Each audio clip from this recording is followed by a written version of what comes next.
Assalamualaikum, salam sejahtera.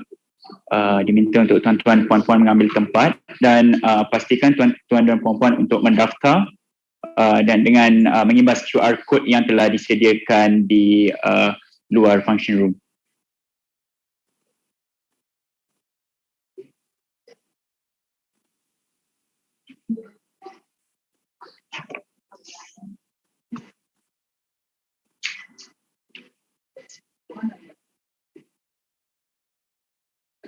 Bagi yang belum mendaftar, tuan-tuan dan puan-puan juga boleh imbas QR code di hadapan.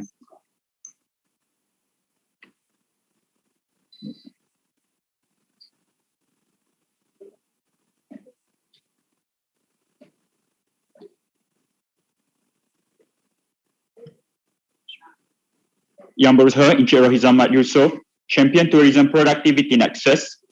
Yang berbahagia Datuk Musa Haji Yusof, Pengerusi Tourism Productivity Nexus, Working Group on Investment and Fund, Datuk-datuk pengarah-pengarah, timbalan pengarah, pegawai-pegawai kaki tangan daripada Malaysia Productivity Corporation MPC, Tourism Malaysia, Tekun Nasional, SME Corp Malaysia, Malaysia Industrial Development Finance Berhad MIDF, Malaysia Digital Economy Corporation MDEC dan Syarikat Jaminan Pembiayaan Perniagaan Berhad SJPP dan pengusaha industri pelancongan serta hadirin yang saya hormati sekalian. Assalamualaikum dan salam sejahtera. Selamat datang ke sesi taklimat dan perkongsian bantuan kewangan khusus bagi pengusaha syarikat pelancongan.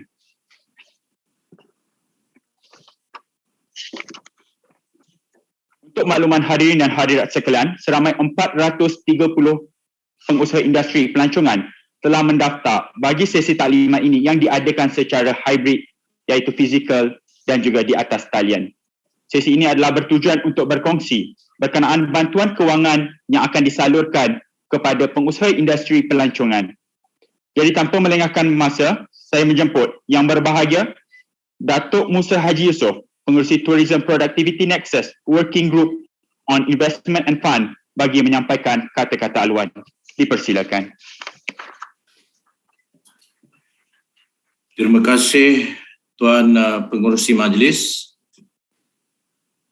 Yang berusaha Encik Rohizam Mat Yusof, Pengerusi Tourism Productivity Nexus atau TPN, wakil-wakil dari Tourism Malaysia, dari Tekun Malaysia, Malaysia Industrial Development Finance Berhad atau MIDF, Malaysia Digital Economy Corporation MDEC, dan SME Corporation Malaysia, dan juga SJPP, Syarikat Jaminan Pembiayaan Perniagaan Berhad.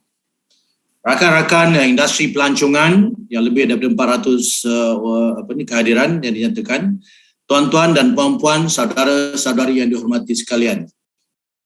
Assalamualaikum warahmatullahi taala wabarakatuh dan salam sejahtera.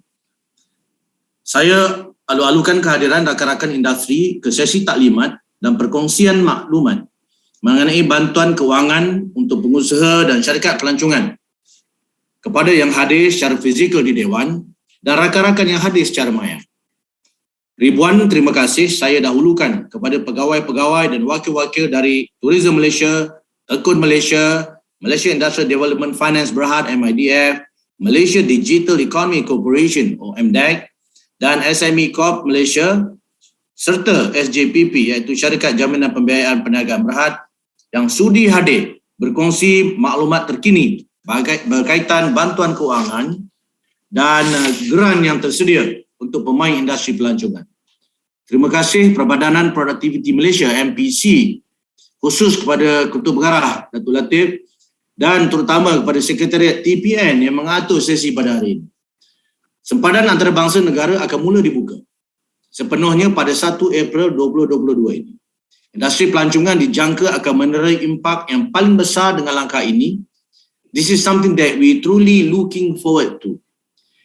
Aktiviti pelancongan akan semakin rancak, produktiviti akan meningkat dan pemain industri pelancongan akan dapat menjana pendapatan yang lebih baik. Kita pasti akan keluar daripada kelesuan aktiviti pelancongan akibat kesan buruk pandemik ini. Apa yang berlaku disebabkan oleh pandemik ini tidak pernah berlaku sebelum ini. Dan kita nyatakan sebagai unprecedented things that are happening now. Sesi pada hari ini, kita akan berkongsi maklumat yang boleh dimanfaatkan oleh rakan-rakan industri dalam menyambung semula operasi perniagaan setelah hampir 2 tahun kita tidak menerima pelancong luar negara. Aliran tunai dan pendapatan amat terjejas. Justru dengan sesi perkongsian dan konsultasi secara langsung bersama penyedia-penyedia bantuan kewangan pada petang ini, ia harap dapat memberi ruang dan peluang untuk pemain industri membuat persiapan yang sewajarnya untuk menerima semula pelancong antarabangsa. Di bawah TPN Working Group on Investment and Fund, lebih banyak lagi program-program seumpama ini akan dilaksanakan di masa hadapan dengan melihat kepada keperluan dan situasi industri itu sendiri.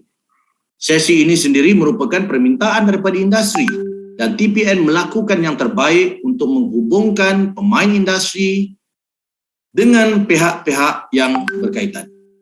Saya amat mengalu-alukan maklum balas daripada rakan-rakan semua untuk memastikan program-program anjuran TPN memberi impak yang tinggi dan memenuhi keperluan industri.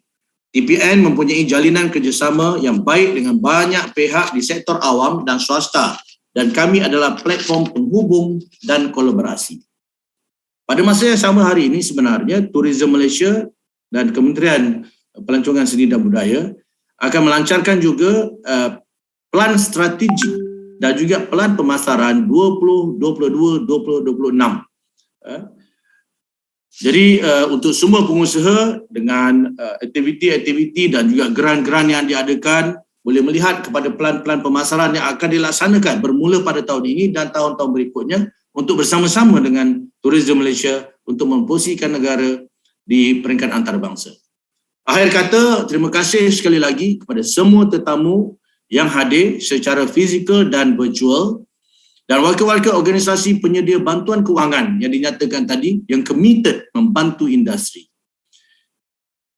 Rata-rata di dalam sesi saya dengan industri pelancongan, mereka bertanyakan berkenaan dengan geran dan juga bantuan dan mereka hanya menjurus kepada Kementerian Pelancongan sedangkan dengan agensi lain turut ada. Jadi dalam situasi yang berkenaan yang mana kita terpaksa menyatakan pada mereka untuk ke pihak A, ke pihak B, ke pihak C. Dalam masa ini sekarang kita sekalikan supaya mereka dapat tahu apa keperluan yang boleh dilaksanakan dan sebagainya. Oleh itu tidak ada overlapping dan sebagainya yang terpaksa kita nyatakan dahulu.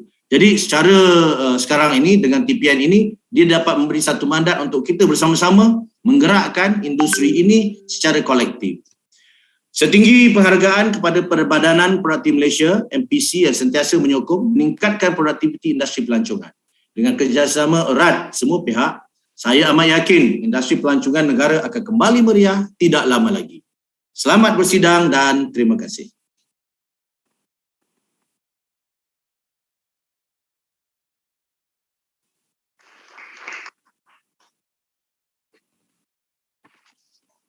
Terima kasih diucapkan kepada Yang Berbahagia Datuk Musa Haji Yusof, Pengerusi Tourism Productivity Nexus Working Group on Investment and Fund di atas ucapan aluan sebentar tadi. Seterusnya, majlis menjemput Yang Berusaha Encik Rohizam Mat Yusof, Champion Tourism Productivity Nexus bagi membuat pengenalan kepada Tourism Productivity Nexus. Dipersilakan.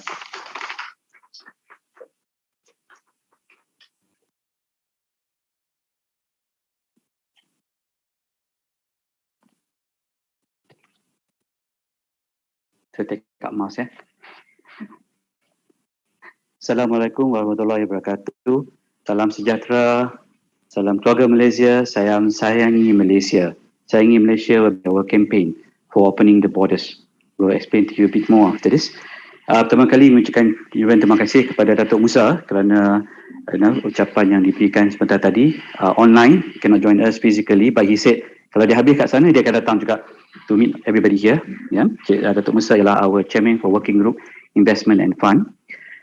Dan juga ucapan saya terima kasih kepada wakil daripada Tourism Malaysia, MDEC, MIDF, SGPP, Tekun dan yang lain-lain yang berada di sini untuk memberi keterangan berkaitan dengan Fund of Tourism. Jadi sebelum tu ingin mengambil masa dalam 5-10 minit untuk memperkenalkan what is Tourism Productivity Nexus. Many of you probably have heard about us, about this Nexus, but many of you may not know how to utilize or use this platform for the betterment of your company and the industry. Boleh ya? Alright. Okay. Next slide please. Alright. Tourism Productivity Nexus, when I was early appointed this year, I was a bit confused because there's so many stakeholders in this program. But then, hopefully, by this simple explanation, all of you know what is the Nexus as well.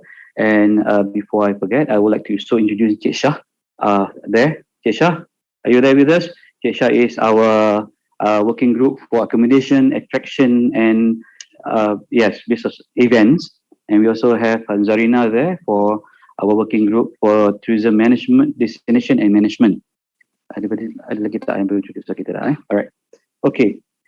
So, Nexus is actually established under the Prime Minister Office. Okay. There is directive under EPU, Economic Planning Unit, and is under Delivery Management Office called MPC. So that's why we see now MPC is organizing this event. Okay. Alright. Okay. So when we talk about MPC, the most key important statistic or numbers that we deliver is productivity. Okay, productivity. So how can we increase productivity in industry? And we're talking about is tourism, yeah? And then the background is that it's a collaboration platform between public and private, government and us and industry players to work together and to come up with ideas, to come up with issues, and to deliberate in industries of government, deliberated with the government. Okay, so we all understand, we all are reporting under licensing and our agencies under MOTEC, but tourism covers from makcik jual nasi lemak all the way to airlines, betul? So there's a huge industry gap that we need to address, not just addressing travel agent, not just addressing hoteliers, but it's actually a lot of services that we need to address. So this is also why we are involved with many ministries, and for you to reach to every ministry, so we are an uphill task for you. Okay? So what are the stakeholders of TPN? We call it TPN, Tourism Productivity Nexus. First of all, we have EPU, okay, MITI, okay, MPC is under MITI. We also have MOTEC. We also have Tourism Malaysia. Now we have MDEC, SME Corp, Tekun, Islamic Tourism Centre, Talent Corp, My Digital Malaysia, State Tourism, Industry Associations, businesses, academia, airlines, and we'll add more. Okay, we invited almost all associations. If your association are invited, let us know to participate in this. We send letters to hundreds of associations to be part of the Nexus so that you can give your input. You may be directly or indirectly, but you can also give input to us and how we can improve the industry. And we also have extension of Nexus. We call it Pemuda. Maybe some of you may not heard or maybe have heard what's Pemuda all about. But Pemuda actually is to help us to ease cost of doing business in Malaysia or ease of doing business in Malaysia. For example, like recently, when we talk about licensing travel agent, you have to submit your audit to get licensing to be renewed, and we all don't have the audit. It's actually we've gone through Pemuda to request from MOTEC. So all these are happening in the background that many of you does not know, but hopefully this is where the channel or the platform, if we can say we can work together. Yeah. Next. So what happened is this is all representative that we call for retreat from every industry players, associations, stakeholders, airlines, so that we come out with a 3 days retreat to find what's the best way to move forward industry and identify all the issues. Issues will never end, but we divided into what the major one and how we're going to move progress with it. Yeah. And this is why we have MOTEC, MITIS, EPUs, everybody, even industry players, association are in there to give their input. And the outcome from this meeting, next, is that we would like to transform the industry. Yes, we have to look into the current issue. The current issue, the major issue that we're solving now is the workforce for the industry. Yep, we go to all hotels, they don't have people. We go to all the restaurants, they don't have enough people. So how do we open borders to help the industry? Up to the point, I think Cik Shah actually went to Kampung Orang Asli trying to find people to work. Okay, this is the extension that we go all the way, identify the issues, what are the main issues, and how we can tell the government we have to find a workforce for the industry. If not, we also did. We can have a big bus, nice properties, nice hotel, but we don't have workforce. Yeah. So, but at the end of the day, what we are going to do is that we want to focus on what we call smart tourism, moving to smart tourism. I'm not going to go to details of this, but just to give you an idea. All right. Eventually, one day we'll have what we call industry convention, middle of the year, to explain all this and what we have done. Yeah. Also, digitalization is a key issue now that we need to move forward. Industry 4.0, maybe someone knew about these numbers. I mean, in this team, but you have high yield tourism. At the moment, we cannot go for mass tourism anymore, but high yield is very important for us to sell in a higher rate. I mean, better value for our country. Yeah. Next. Okay. So to achieve all that, maybe you're all aware, there are some blueprint that have been ongoing already for years. Yeah, in tourism industry.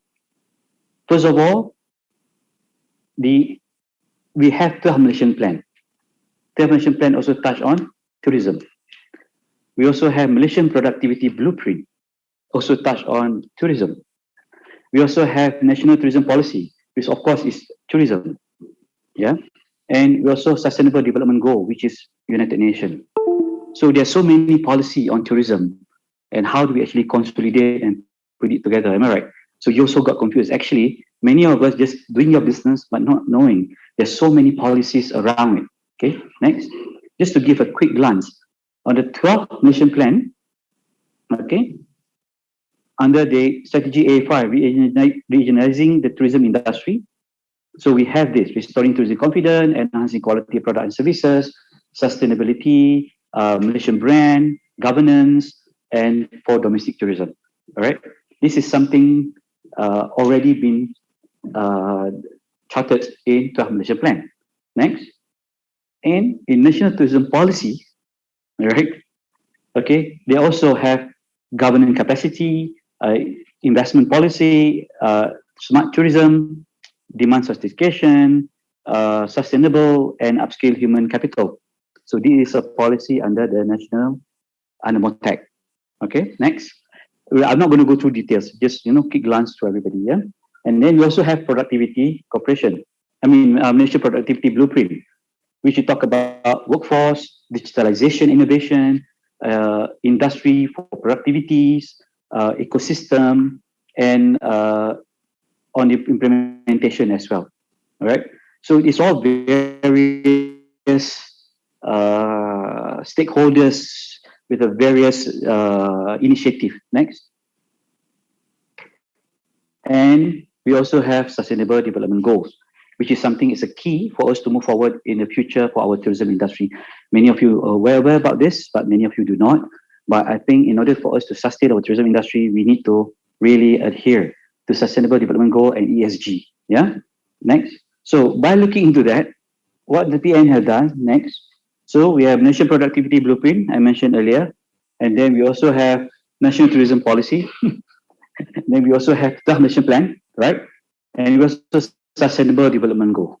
So there's so many things that we need to consolidate and put together for the betterment and the benefit of you as industry players, and for the government to also understand that we as industry will not understand everything if we put too many initiatives in a different ministry. Am I right? So TPN, what we are doing today is to consolidate back all these issues and put it under our umbrella and find best way to approach the government and also the industry. Yeah.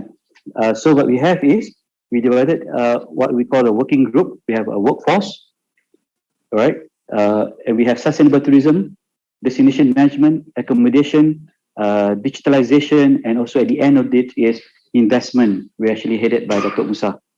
Yeah. So today, during our retreat, somebody have actually mentioned that the need of consolidating all the fund to present to all of you. Yeah, because we do have one or two out there, but many of you do not know. There's so many fund out there to help the industry.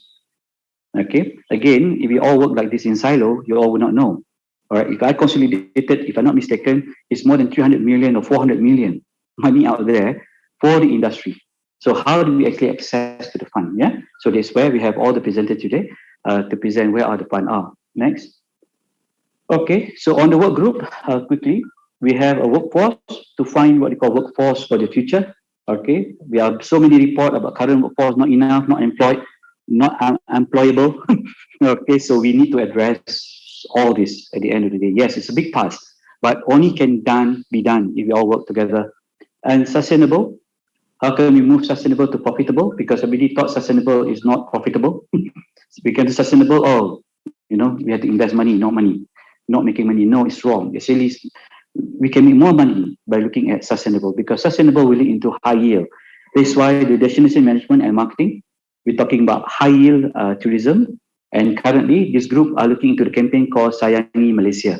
And we hope all of you here to support the campaign Sayangi Malaysia, so that we back to our way of breathing. This is the proper way now of breathing. Am I right? No more punch. Okay. There's a way of breathing. And also deep to the point that how we protect Malaysia, how we have our own Malaysia identity. And we're going to go this campaign from school all the way to universities, all the way to the industries, because they are the next workforce for us. We don't want any more people walking in the hotel will say, "Good morning, sir." No, selamat, sayangi Malaysia, selamat datang, at least, yeah. Okay, so these are the campaign that we're working on. And then on the accommodation, quality on the hotel list, quality on the products, business event, because one of the issue that we talk about business event, business event is one of major thing that happening today, because business event, the spillover effect is huge. People come for business event, they spend 3 times more than a normal tourist, number one. And then after that, the activities they can stay in the 5-star, all the way they can visit the homestay. They can buy small handicraft to the point of highly branded stuff, right? So these are where we see we need to support more on the business event. So one of the committee members in the working group, or what we call a Nexus Governing Committee, also myself, is actually part of this, yeah? And digitalization, as you all know, is the key to move it forward in future.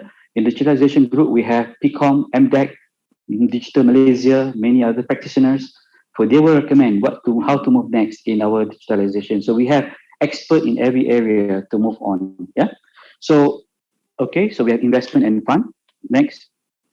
Now, what I hope before I end this presentation, we all know what is TPN all about. If it's still not clear, you always come and talk to me after this, and how you can actually benefit from the Nexus itself.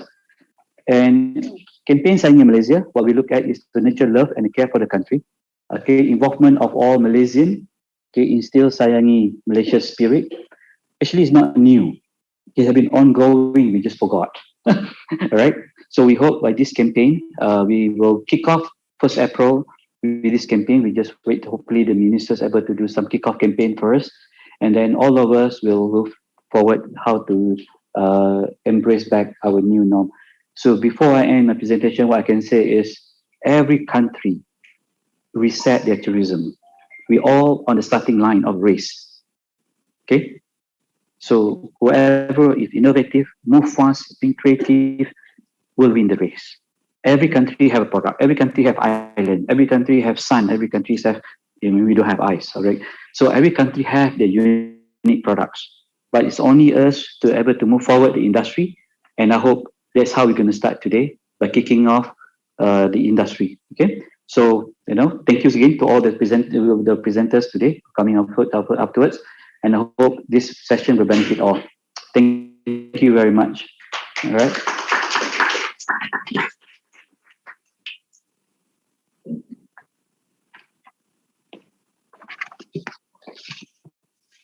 Terima kasih Encik Rohizam Mat Yusof, Champion Tourism Productivity Nexus di atas pengenalan kepada Tourism Productivity Nexus sebentar tadi. Jadi kita telah dengar beberapa inisiatif dan juga kempen yang dijalankan oleh Nexus Productivity Pelancongan dalam memacu pelancongan negara. Dan seterusnya kita akan teruskan sesi ini dengan beberapa perkongsian berkenaan dengan bantuan kewangan khusus bagi pengusaha dan syarikat pelancongan.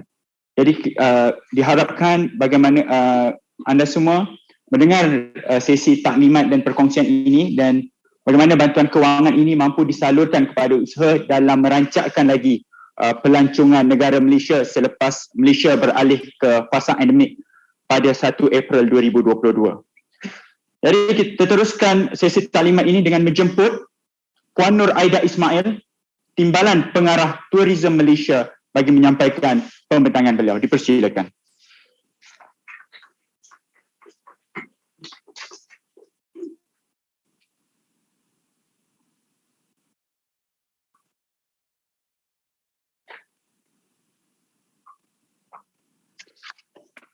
Excuse me, I need to take out my mask. Is it okay with you guys? Takut tak clear cakap. Assalamualaikum warahmatullahi wabarakatuh dan selamat petang. Salam sejahtera. My name is Nur Aida Ismail from Tourism Malaysia, specifically from bahagian perancangan strategik yang menyelaras untuk geran-geran di bawah Tourism Malaysia.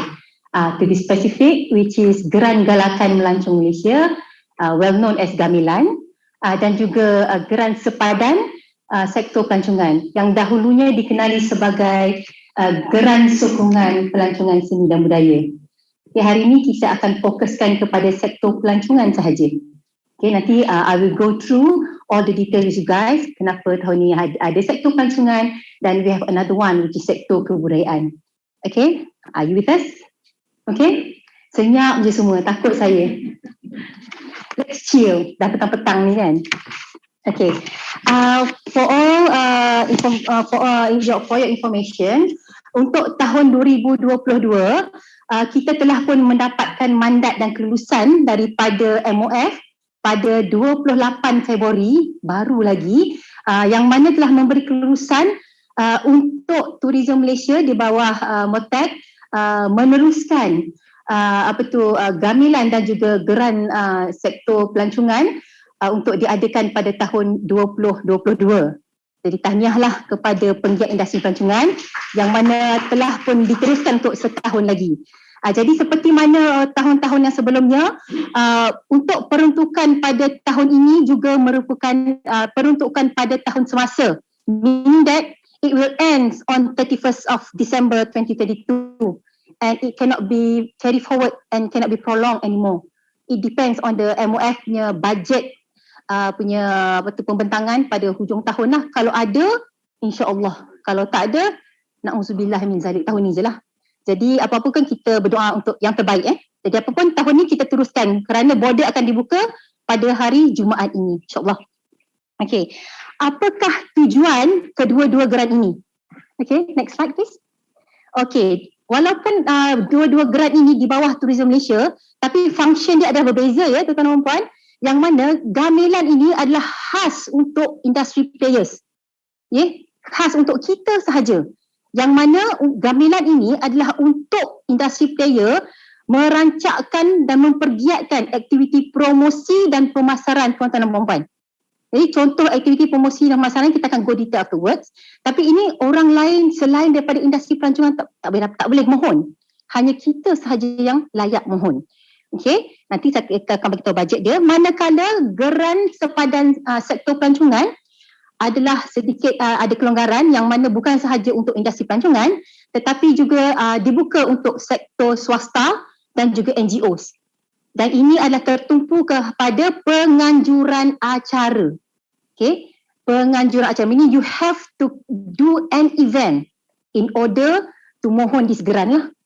Okay. And then kenapa dia penganjuran acara? Because you know during this fasa pemulihan for this COVID, kita perlu mengadakan dan merancangkan semula aktiviti acara-acara pelancongan di Malaysia. Okay, di samping merancangkan domestik dan juga untuk pembukaan semula di sektor antarabangsa. Okay, ini adalah kena bezakan ya. Untuk gamelan ini adalah untuk aktiviti, promosi dan pemasaran industri player sahaja. Manakala untuk geran sektor pelancongan adalah untuk penganjuran acara. Okay, boleh faham the difference? Okay, we go next slide. Part next slide ni excited sikit. Okay, so this is the amount for this two grant for this year. Okay, untuk peruntukan tahun 2022 tahun ni, untuk gamelan kita dialokasikan sebanyak 2 juta dan manakala untuk geran sektor pelancongan kita ada 25 juta. Dan kita ada satu lagi sektor which is under Motek, kita panggil geran kebudayaan. Juga 25 juta. Ada 3 Geran kebudayaan ni pun actually lebih kurang sama penganjuran acara. Apa membezakan adalah acara yang berbentuk kebudayaan. Okay? Berbentuk kebudayaan, contoh nak buat pesta makanan, pesta tarian dan sebagainya lah, acara seni, budaya dan juga warisan. Dia tertakluk kepada geran kebudayaan. Yang ini evaluation dia di bawah Motek lah. Tapi masih juga submissionnya di bawah unit saya, di bawah unit sekretariat geran di Tourism Malaysia. Nanti towards the end of the session nanti saya akan go detail on kebudayaan lah. Now we talk about pelancongan. Jadi siapakah sasaran untuk kedua-dua geran ini? Jadi untuk gamelan, sasaran kita seperti kita tadi, industri pelancongan. Siapakah mereka? Industri pelancongan ni travel agent, hotelier. Saya ada detail breakdown, nanti kita akan go through. Untuk GSSP, sektor pelancongan punya geran, swasta, persatuan NGO dan sebagainya lah. Okay. Konsep dia, macam saya cakap tadi, gamelan untuk aktiviti promosi dan pemasaran. Geran sektor pelancongan untuk acara pelancongan, berbentuk pelancongan. Anything under the sky yang melibatkan pelancongan. Okay. Untuk garis panduan kita dah upload di website kita dah seminggu dah ada dekat website. Nanti saya akan tunjuk di mana terletaknya both guidelines di website kita. Tapi dalam garis panduan kita tu kita dah tulis dah kat dalam tu apakah yang ciri-ciri diperlukan, apakah yang tuan-tuan perlu ada semasa submission. Every single details. Kepada tuan-tuan dan perempuan yang pernah memohon tahun-tahun sebelum ni dah familiar lah. Cuma tahun ni ada sedikit penambahbaikan lah dari segi konsep-konsep dan sebagainya. Dan geran sokongan pun ada sedikit penambahbaikan yang mana untuk geran pelancongan pada tahun-tahun lepas kita mengatakan penganjuran acara berbentuk domestik. Untuk tahun ini memandangkan sempadan akan dibuka, kita membuat penambahbaikan yang mana geran yang mempunyai ciri-ciri antarabangsa. Meaning that you guys buat penganjuran acara tu boleh menarik exhibitors ke peserta daripada neighbouring country, let's say, itu dia ada ceiling khas dia. Okay, itu adalah penambahbaikan yang paling barulah untuk tahun ini. Okay, ceiling peruntukan untuk gamelan of course 50-50. Okay, yang mana contohlah kalau tuan-tuan dan perempuan membuat satu aktiviti promosi mengikuti roadshow contohnya, pergi buat roadshow, tuan-tuan dan perempuan membelanjakan contoh transportation, accommodation berjumlah 10,000 contohnya, 10,000. Jadi bila menghantar permohonan di peringkat jawatankuasa penilaian nanti dia akan membuat reimbursement sebanyak 50%. Okay, 50%. Manakala untuk geran sektor pelancongan dia tidak tertakluk kepada 50-50 tetapi dia melihat kepada keseluruhan penganjuran kos as a whole. Tapi maksimum untuk penganjuran domestik adalah sebanyak 500,000 dan bertaraf antarabangsa sehinggakan 1 juta. 1 juta ni tambahan untuk tahun ini. Tahun lepas tak ada. Jadi makna kita melihat kepada fasa pemulihan negara, pintu sempadan akan dibuka, that's why ada penambahbaikan untuk di sini lah. Jadi sekiranya tuan-tuan dah confirm event tersebut akan mampu menarik peserta penyertaan daripada luar negara, you can go for this. Okay. Tarikh akhir permohonan. This one I need to stress out. Sebab selalunya ada yang hantar last minute. Ada juga hantar terlampau awal. Terlampau awal tu saya tak ada masalah. Yang hantar last minute itu, saya mohon maaf banyak-banyak. Kerana kedua-dua geran melalui unit saya yang akan diselaraskan akan melalui beberapa jawatankuasa penilai. Untuk jawatankuasa gamelan, hanya satu jawatankuasa saja. Jadi kita punya tempoh proses tu 30 hari. Daripada tarikh program yang tuan-tuan akan join. Jadi contoh akan ada program pada bulan 5 contohnya. Tuan-tuan dah boleh submit dah lah sekarang ataupun dalam bulan 4. Selewat-lewatnya 30 hari lah. Manakala untuk geran sektor pelancongan, dia ada 2 layer untuk dinilaikan, technical dan juga bahagian cost. Okay. Technical part ni dia lebih kepada contoh melihat kepada event, penganjuran event, publicity and etc. lah. So jawatankuasa akan bersidang. So because of this two jawatankuasa bersidang, kita memerlukan penghantaran permohonan tu lebih awal, whereby 60 days prior the event, supaya memberi ruang dan juga peluang kepada paper permohonan tuan-tuan perempuan untuk dinilai. Okay. Ini adalah standard prosedur lah yang mana yang MOF dah gariskan. Okay. Jadi sekiranya ada tuan-tuan dah merancang untuk melaksanakan program pada bulan ini 4-5 kata bulan Jun, dah boleh mula hantar. Dan proses permohonan akan dilaksanakan pada 1 April. In fact, unit saya telah pun merancang untuk mengadakan the first meeting in the first week of April. Okay. Dah ada pun yang menghantar lah. Nah, kita dah start proses. So you guys can start planning of doing something lah. Okay, next slide. Okay, now we go in details of what is gamilan lah. Okay, siapa yang layak dan sebagainya. Go next slide. Okay, this is the kategori pemohon. Kata siapakah pemain industri yang layak untuk memohon di bawah kategori promosi dan juga pemasaran tadi. Yang pertama, Persatuan Pelancongan Malaysia. Persatuan Pelancongan ni macam Mata, Nika, Nita dan sebagainya. As a whole, under persatuan, boleh memohon. Okay. Selain pada tu, syarikat dan agensi pelancongan secara individu pun boleh memohon. Contohnya, syarikat ABC menyertai Arabian Travel Mart, contohnya, dan mereka membayar booth, bayar tiket flight, bayar hotel. Yes, you can claim back as a reimbursement of 50%.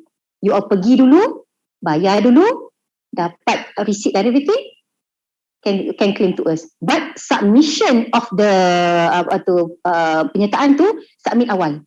Sebab selalunya program-program promosi ni kita dah ada dalam kalender kita, betul. Jadi kita dah tahu dah bulan ni kita nak pergi mana, bulan depan kita nak pergi mana. So when you know your calendar of event tu nak pergi mana, submit to us with all the planning lah. And then bila kita dah luluskan, you all pergi, you all balik, all the receipt send to us for reimbursement. Faham I can go to next. Alright.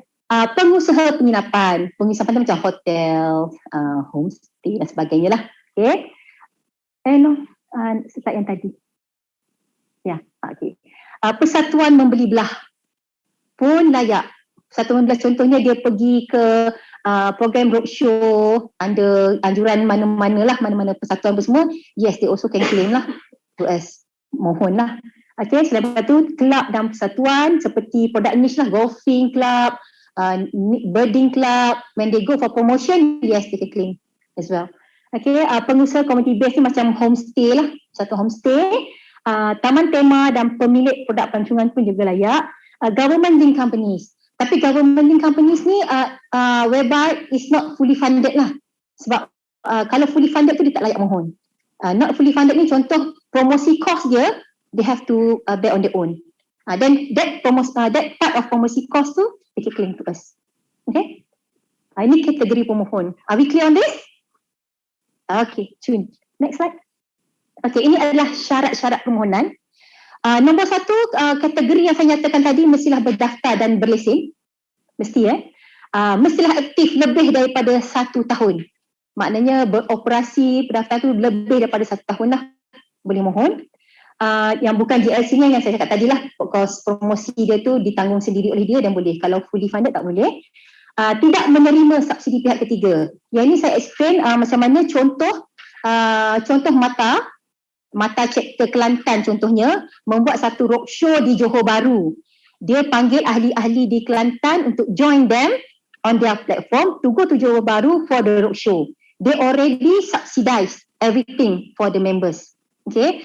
Jadi bila members tu pergi, on the booth side everything, on the transportation, accommodation, everything be paid.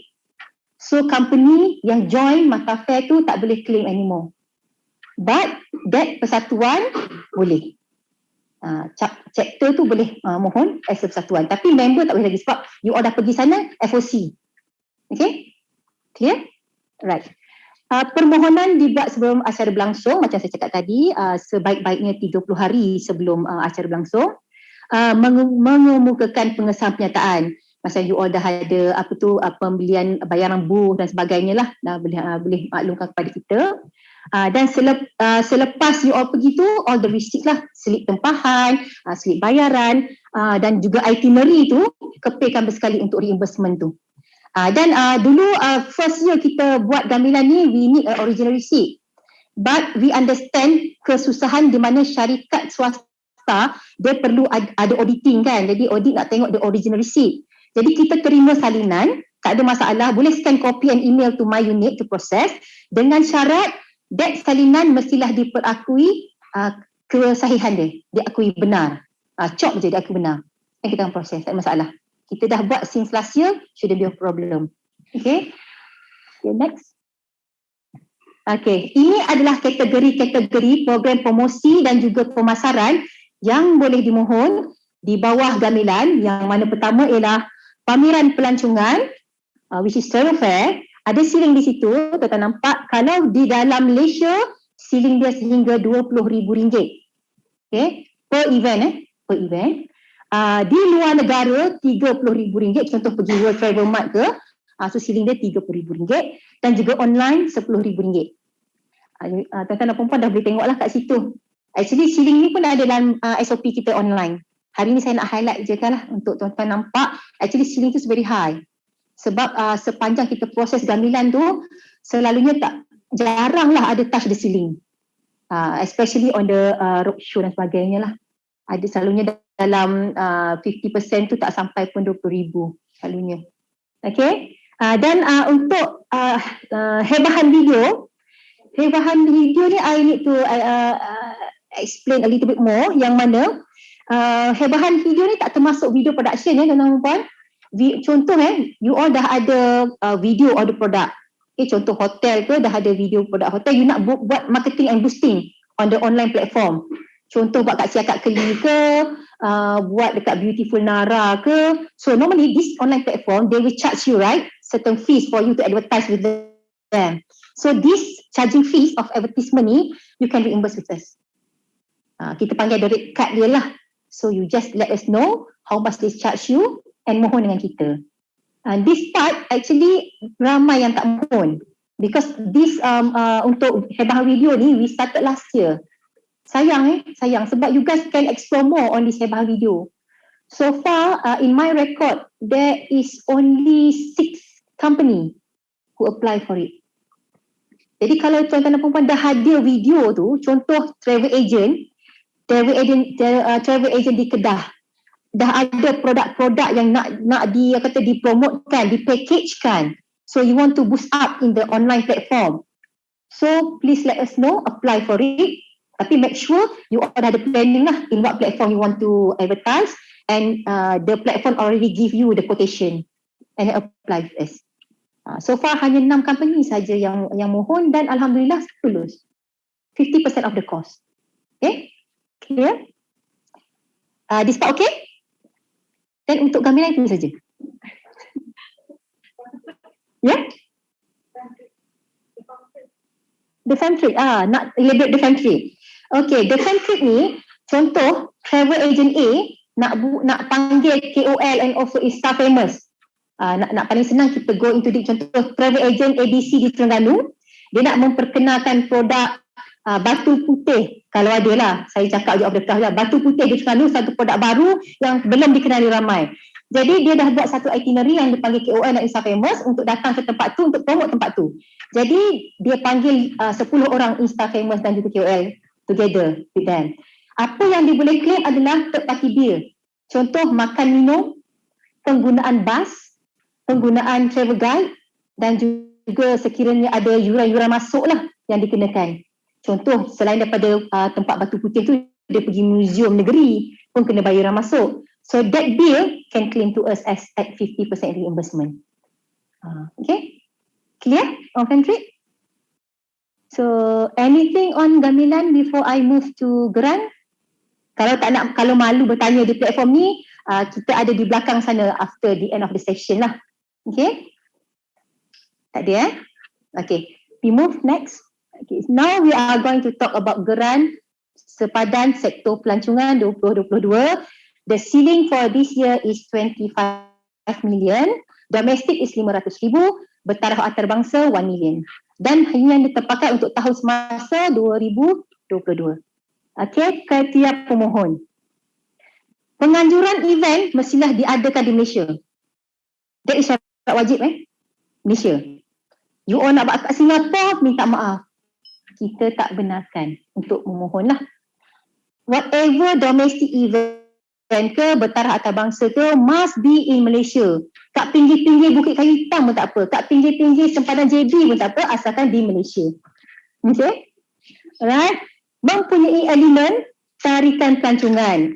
Contoh, orang selalu confuse program berbasikal, program triathlon. Kenapa dia dikatakan program pelancongan? Dia pelancongan sukan. Kerana apa? Dia ada menjana ekonomi setempat, dia juga menggerakkan domestik punya movement. Yang mana seperti contoh tahun lepas, kita ada satu program di Perak yang mana kalau tak salah nama dia Ironbound. Di Lenggong, dia telah menggerakkan pelancongan sehingga Sabah ke Sarawak. Peserta dia about 10% from Sabah dan Sarawak datang ke Perak untuk menyertai. So this is why we call it sports tourism. Okay? Dan adalah kategori dia dan adalah dia punya surat-surat sokongan daripada ministeri-ministeri yang berkenaan lah kalau tidak direct dengan pelancongan. Contoh macam sports tourism ni mesti dapat daripada KBS, agro-tourism mesti dapat daripada surat sokongan daripada MAFI dan sebagainya lah. Bukan apa, kita nak mengelakkan ada pertindihan. Sebab kalau pertindihan KBS dah bagi grant, kita mungkin boleh cemak dengan dia lah. So is either one lah. Selalunya kalau bersifat pelancongan sukan ni, KBS akan suruh mohon dengan kita lah selalunya. Okay. Untuk siling peruntukan saya dah banyak kali cakap, domestik 500,000, untuk bertaraf antarabangsa 1 juta. Program yang bentuk macam mana ni yang saya nak plan nak buat ni kan? Program macam mana? Program yang berbentuk seperti carnival, festival dan pameran pelancongan B2C. B2B tak layak perempuan? B2C. Kerana B2C ni ingin memberi peluang kepada tuan-tuan membuat jualan terus kepada consumer. This is more impact rather than B2B. Yang kita nampak lah sebab B2B kita ada platform lain yang kita boleh bantu. B2C, you all buat program B2C dengan kesatuan ke apa, jual terus nampak berapa sen. Okay? And then program beracara sukan dan sebagainya lah macam saya kata tadi lah. Asalkan ada elemen-elemen menjana ekonomi setempat, pergerakan pelancongan antara domestik lah. Okay? Program yang tidak dibenarkan. Ini pun saya kena cakap, tidak dibenarkan. Mempromosikan produk sahaja. Contohnya, tuan-tuan dan perempuan adalah product owner. Ada tempat cantik lah, air terjun dengan fasiliti yang lengkap apa semua. Hantar permohonan kepada unit saya untuk diselaraskan. Nak promosikan tempat tu sahaja tanpa ada event. Yang itu tidak layak dinilai. Melainkan tuan-tuan dan perempuan buat satu event di situ. Besar-besaran. Ada carnival, festival di tempat tuan-tuan. Yang itu kita boleh consider. Tapi setakat kalau hantar, saya ingin mempromosikan tempat saya itu air terjun ABC yang mana akan menjadi terkenal misalnya, kita tak boleh. Sebab itu dikira infrastruktur. Sebab fokus kita lah penganjuran event, bukannya on infra lah. Okay? Fam trip kita tak cover under geran pelancongan kerana fam trip kita cover under gamelan. Okay? Kalau fam trip under industri pelancongan, please go to gamelan. Sebab ada juga yang kadang-kadang tu terlepas mohon kepada geran untuk buat fam trip. Jadi kami terpaksa menyalurkan kesemula pada gamelan. Jadi urus dari gamelan akan call. Encik nak mohon, kalau mohon geran tak boleh cik, kalau mohon gamelan boleh. So you have to resubmit. So dah 2 kali kerja dan juga orang kata rugi masa lah. Jadi ingat fam trip mestilah ada gamelan, bukan ada geran. Juga penerbitan video, macam you all baru nak memproduce video pun tidak layak untuk memohon di sini lah. Kita tak tahu sebab dia bukan penganjuran acara. Membangunkan aplikasi dalam web. Contoh nak buat satu app baru, travel ke Malaysia contohnya. Kan? Itu pun kita tak boleh consider lah sebab dia bukan penganjuran acara, dia adalah pembangunan ni. Jadi program dan acara bersiri, ini pun saya kena nyatakan, kalau tuan-tuan dan puan ada program yang siri menjelajah contohnya, kita hanya akan consider satu siri sahaja. Okay, contoh kita pernah menerima permohonan bersiri yang mana dia ingin membuat 3 siri, utara, tengah dan selatan. Program yang sama sebab dia nak menjelajah kan, daripada atas turun ke tengah, turun ke selatan. Kita akan cadangkan untuk satu program siri sahaja, bukan ke semua. Jadi tuan-tuan dan puan, kalau dah tahu ada program siri, pilihlah the biggest one, kata the best one, then submit to us, then we can consider. Okay, faham? Alright, next slide. Okay, ini adalah syarat permohonan. Macam saya kata tadi, untuk grant sektor pelancongan juga dia merupakan reimbursement, sama dengan kamilan. You all plan, you all mohon dengan kita untuk bantuan, kita proses, kita luluskan, you all buat dahulu. Okay, you all buat dahulu dan barulah hantar receipt dan laporan sebagainya untuk kita reimburse balik. Contoh program A telah diluluskan oleh jawatankuasa untuk diadakan pada bulan 10 contohnya, dan amount yang telah diluluskan untuk program ini adalah sebanyak 100,000 contoh. Jadi tuan-tuan dan puan akan mendapat SST daripada kita, surat setuju terima dengan all the kata yang kita persetujui dalam tu, dan you all boleh buat pada bulan 10, buat dulu dengan menggunakan you all punya fund, lepas tu reimburse balik 100,000 amount tu. Tapi nyatakan kepada kita the full amount yang you all belanjakan masa tu lah. Then 100,000 tu kita akan reimburse balik. Selalunya program, katakan you all rancang nak buat program tu dalam 250,000. Of course you already have some certain fund to support, to do it. It's just that you want the government to support, to show that government is there for you, right? So government support you 100,000. So actually event tu 250,000.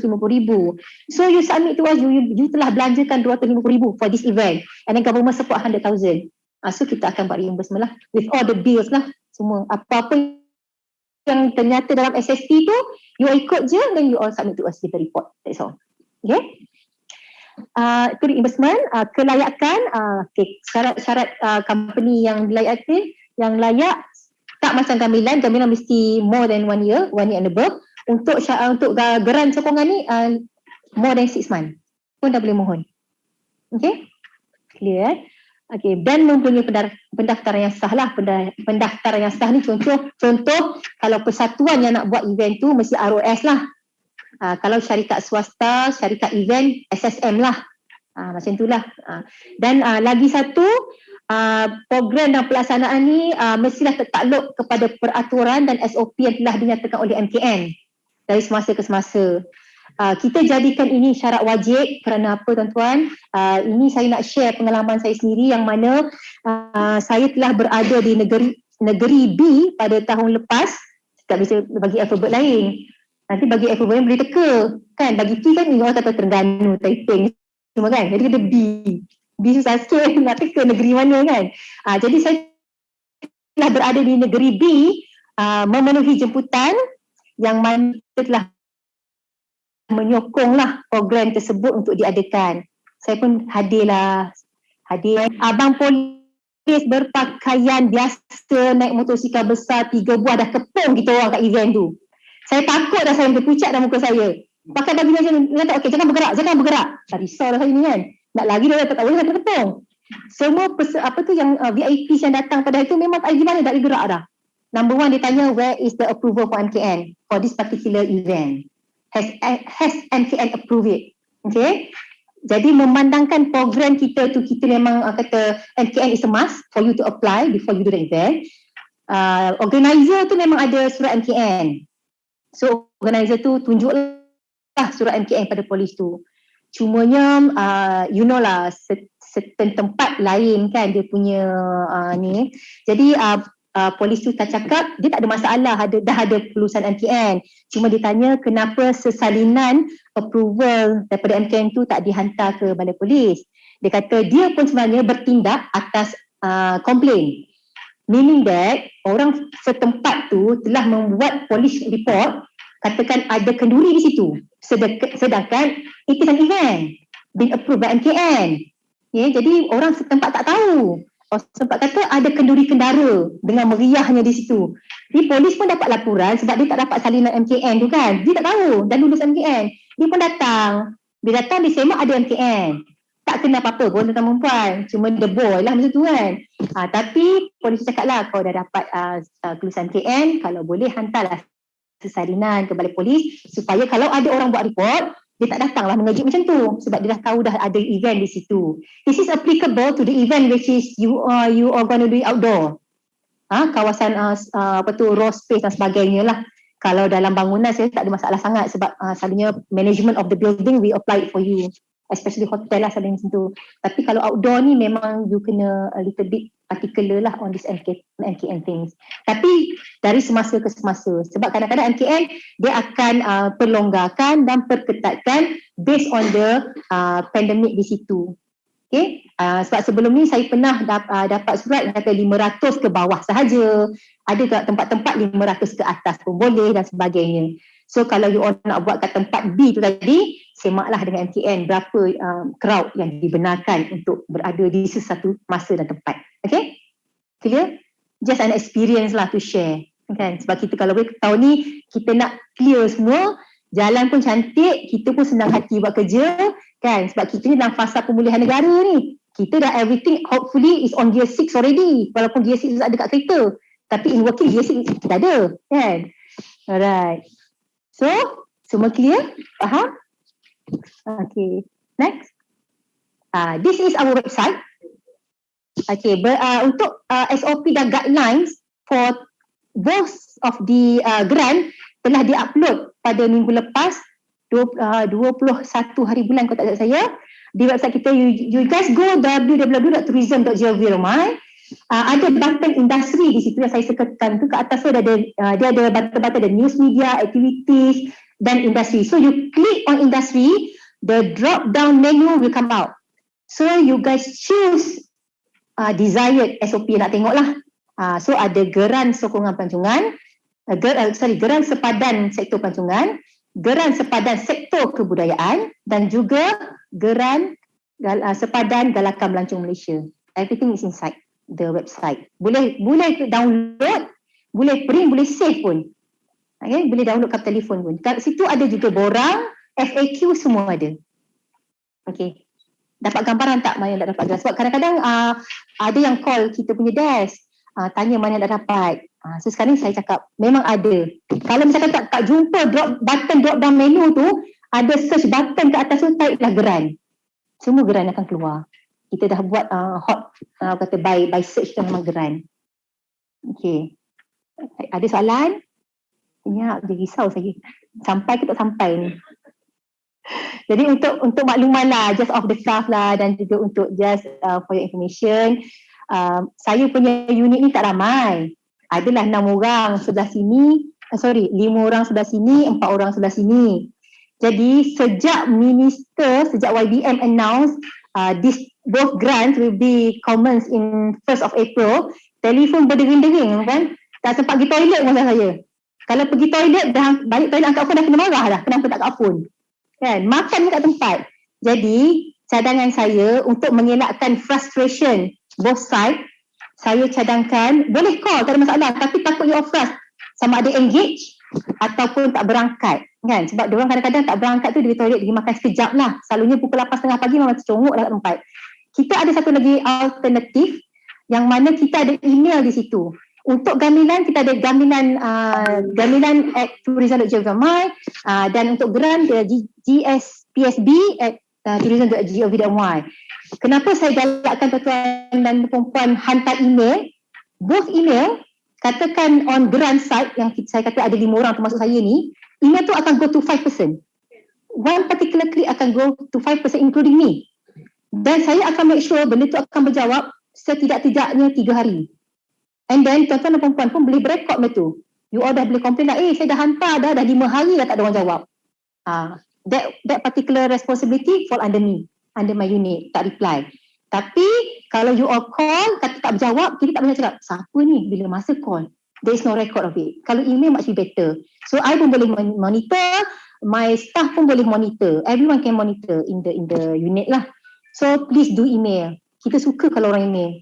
Kita suka nampak, penuh hari ni 20 email. Cepat-cepat nak clear kan. Sebab nanti kalau dah tengah hari masuk lagi. Kan? So every morning tu kerja kita memang clearkan email, reply. And hari ni pun saya kata mailbox saya pun dah penuh dah. More than 50. My staff dah start replying, saying this and that. Yeah. Okay. Any question before I end off? Nanti kesian speaker nak bercakap. Saya dah lama dah ni. Anybody? Clear? The message sampai? Okay. Terima kasih banyak-banyak. Saya pulangkan semula kepada Universiti. Terima kasih.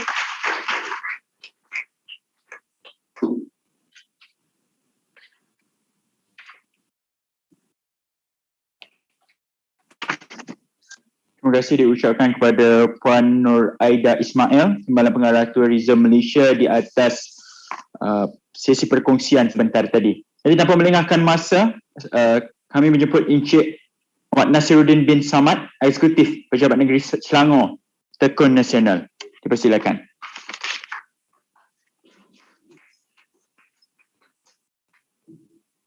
Bismillahirrahmanirrahim. Assalamualaikum warahmatullahi wabarakatuh. Alright, so talimat yang saya akan sampaikan ialah pembiayaan Tekun Nasional lah.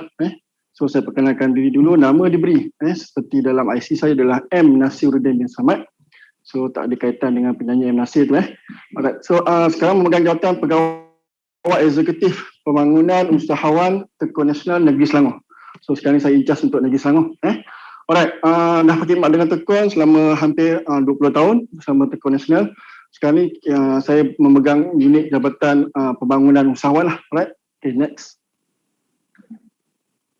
Okay, so ni adalah sejarah penubuhan Tekun. Saya tak nak sentuh sebab kita masa yang sangat singkat untuk saya bagi taklimat. Alright, so ini adalah asas penubuhan Tekun. Kita dah temukan sejak 1999 lagi kepada seluruh setiap parlimen di seluruh Malaysia. Kita ada setiap cawangan mengikut parlimen masing-masing. Alright, okay, next.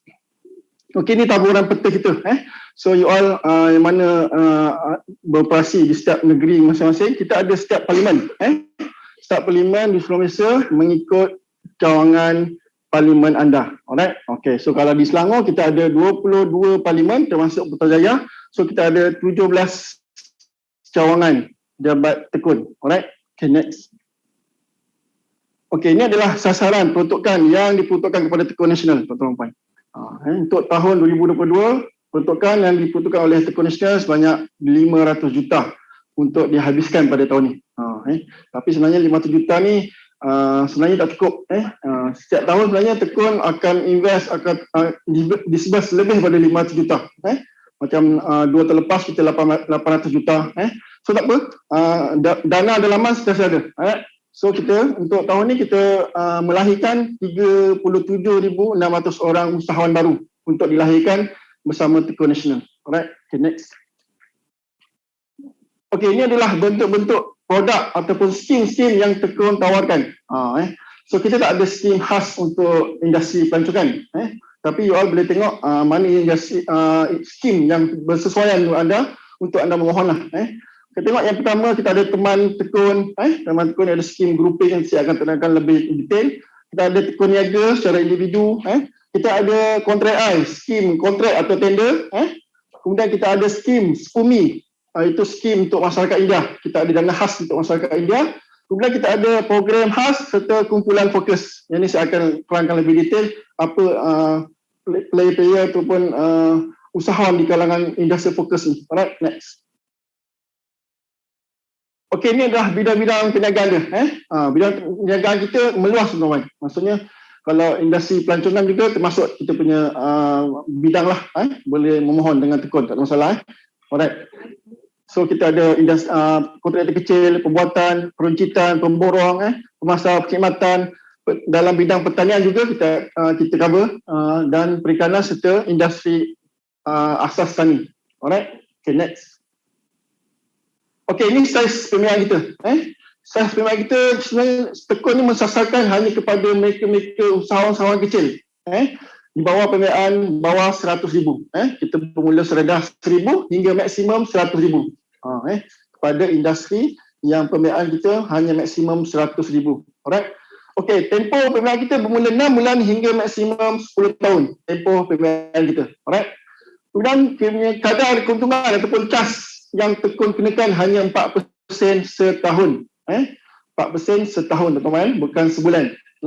Alright. Kemudian kita ada saving ataupun simpanan tuan-tuan sebanyak 5%.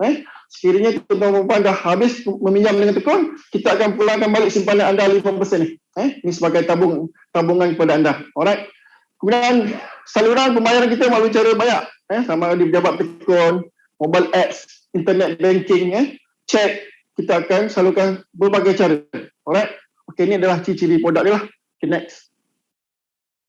Okey, ini adalah skim pertama yang saya terangkan, iaitu skim teman tekun. Ini kepada mereka yang kata player-player kecil lah, seperti pasar malam, yang meniaga online di rumah, meniaga tepi jalan, meniaga food truck. Okey, yang meniaga kecil-kecilan secara berkelompok ni kita panggil skim teman tekun lah, iaitu secara grouping, 5 orang maksimum. So kita bagi maksimum pinjaman pertama 10,000. So maksudnya kalau satu kumpulan tu 5 orang, maksudnya setiap seorang akan dapat 10,000, 50,000 di satu kumpulan tu. Ini untuk skim teman tekun. Pinjaman kali kedua, next pinjaman kita akan bagi maksimum 20,000. Kemudian kalau dah habis juga, nak pinjam maksimum 1,000, dia boleh pecah kumpulan, buat secara individu. Ini lanjutan daripada skim teman tekun dan kemudian dia pecah pada individu. Alright. Okey, next. Okey, inilah tekun niaga. Tekun niaga inilah skim utama yang ramai orang nak pinjam. Ramai yang nak mohon skim tekun niaga sebab ini adalah skim secara individu, secara individu. Okey, so secara individu ni ada pinjaman kita bermula daripada 11,000 hingga maksimum 100,000. Kenapa dia bermula dengan 11,000? Sebab untuk bawah 10,000 kita hanya untuk skim temannya, skim grouping tadi. Untuk yang individu, dia mesti bermula dengan 11,000 hingga maksimum 100,000. Dia ada syarat khas sebenarnya nak mohon secara individu tuan-tuan. Kita nak tengok kelayakan asas dia adalah penyata bank sebenarnya. Penyata bank tuan-tuan mestilah aktif. Sebab rata-rata bila kita tengok kelemahan usahawan-usahawan kita, khususnya usahawan kecil ni, mereka tidak menjaga penyata bank mereka. Kalau ada pun bagi alasan kata untung tak banyak, Encik kasih kata, untung tak banyak, ataupun kata kalau untung RM1 pun Encik kasih hari ni, esok pagi dia kata dah kena beli barang kata. So tak ada masa nak masukkan duit tu dalam bank, betul? Itu isu rata-rata mereka bagi alasan. Tapi kalau ilmu kewangan ataupun tekun nak tengok, bukanlah tengok duit berapa banyak masuk dalam akaun bank tu, berapa baki banyak. Tekun cuma nak tengok duit masuk je. Walaupun dia terpaksa keluar balik beli barang. Isu dia nak tengok transaksi harian. So tekun akan tengok untuk mohon skim individu sebanyak maksimum 1,000 ni, kami nak memastikan tuan-tuan punya aktif akaun bank sebulan sekurangnya 10,000 ke atas. Duit masuk tuan-tuan, bukan duit baki. Kalau duit baki ramai orang kata dah ada duit 10,000, buat apa nak pinjam tekun je kasih kata. Kami nak tengok duit masuk. Maksudnya ending dia baki tu zero lah. Dia masuk keluar. Kita tengok duit masuk je. Tak tengok duit keluar. Cukup tak sebulan 10,000 ke atas? So itu reason dan kenapa kami bagi syarat begini, sebab kami nak ataupun develop usahawan ni betapa pentingnya anda mengaktifkan. Anda lah dia tu tak boleh nak pergi bank, esok pagi nak kena beli barang. So kita letakkan syarat ni, nak mohon skim ni sebab kita nak bagi satu amount yang besar, maksimum 1,000. Jadi paling tidak jaminan kami nak tengok statement anda mestilah aktif. Alright. Okey, untuk pinjaman akaun, akaun syarikat tuan-tuan, untuk pinjaman melebihi 15,000 ke atas. Sebab payment pembayaran secara 15,000 ke atas, kita hanya minta secara post data check ataupun cek tertunda. Jadi yang ada current account saja boleh keluarkan cek lah. Alright, next. Okey, ini adalah skim kontrak, iaitu skim tender. Kepada mereka player-player industri kontraktor ataupun pembekalan yang dapat job LOP tender yang daripada kajian, cadangkan LO ataupun tender 100,000 ataupun nilai projek tender 80%. 85, sekarang kita dah tukar kepada 85%. Maksudnya kalau nilai tender projek anda 100,000, kita akan bagi 85%, maksudnya 85,000. Kalau melebihi 1,000, contoh nilai projek tu 200,000 ataupun 500,000, tekun hanya cover 100,000 maksimum untuk player-player kontraktor ataupun pembekalan government. Alright.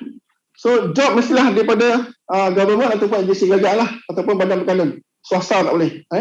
Alright, next. Okay, ni ciri-ciri dia. Alright, next. Okay, ini adalah skim SPUMI, singkatan untuk skim pembiayaan untuk masyarakat India. Kita ada peruntukan tahun ni untuk masyarakat India 20 juta untuk dihabiskan. Kepada kawan-kawan India, kita boleh mohon untuk skim ni lah, SPUMI.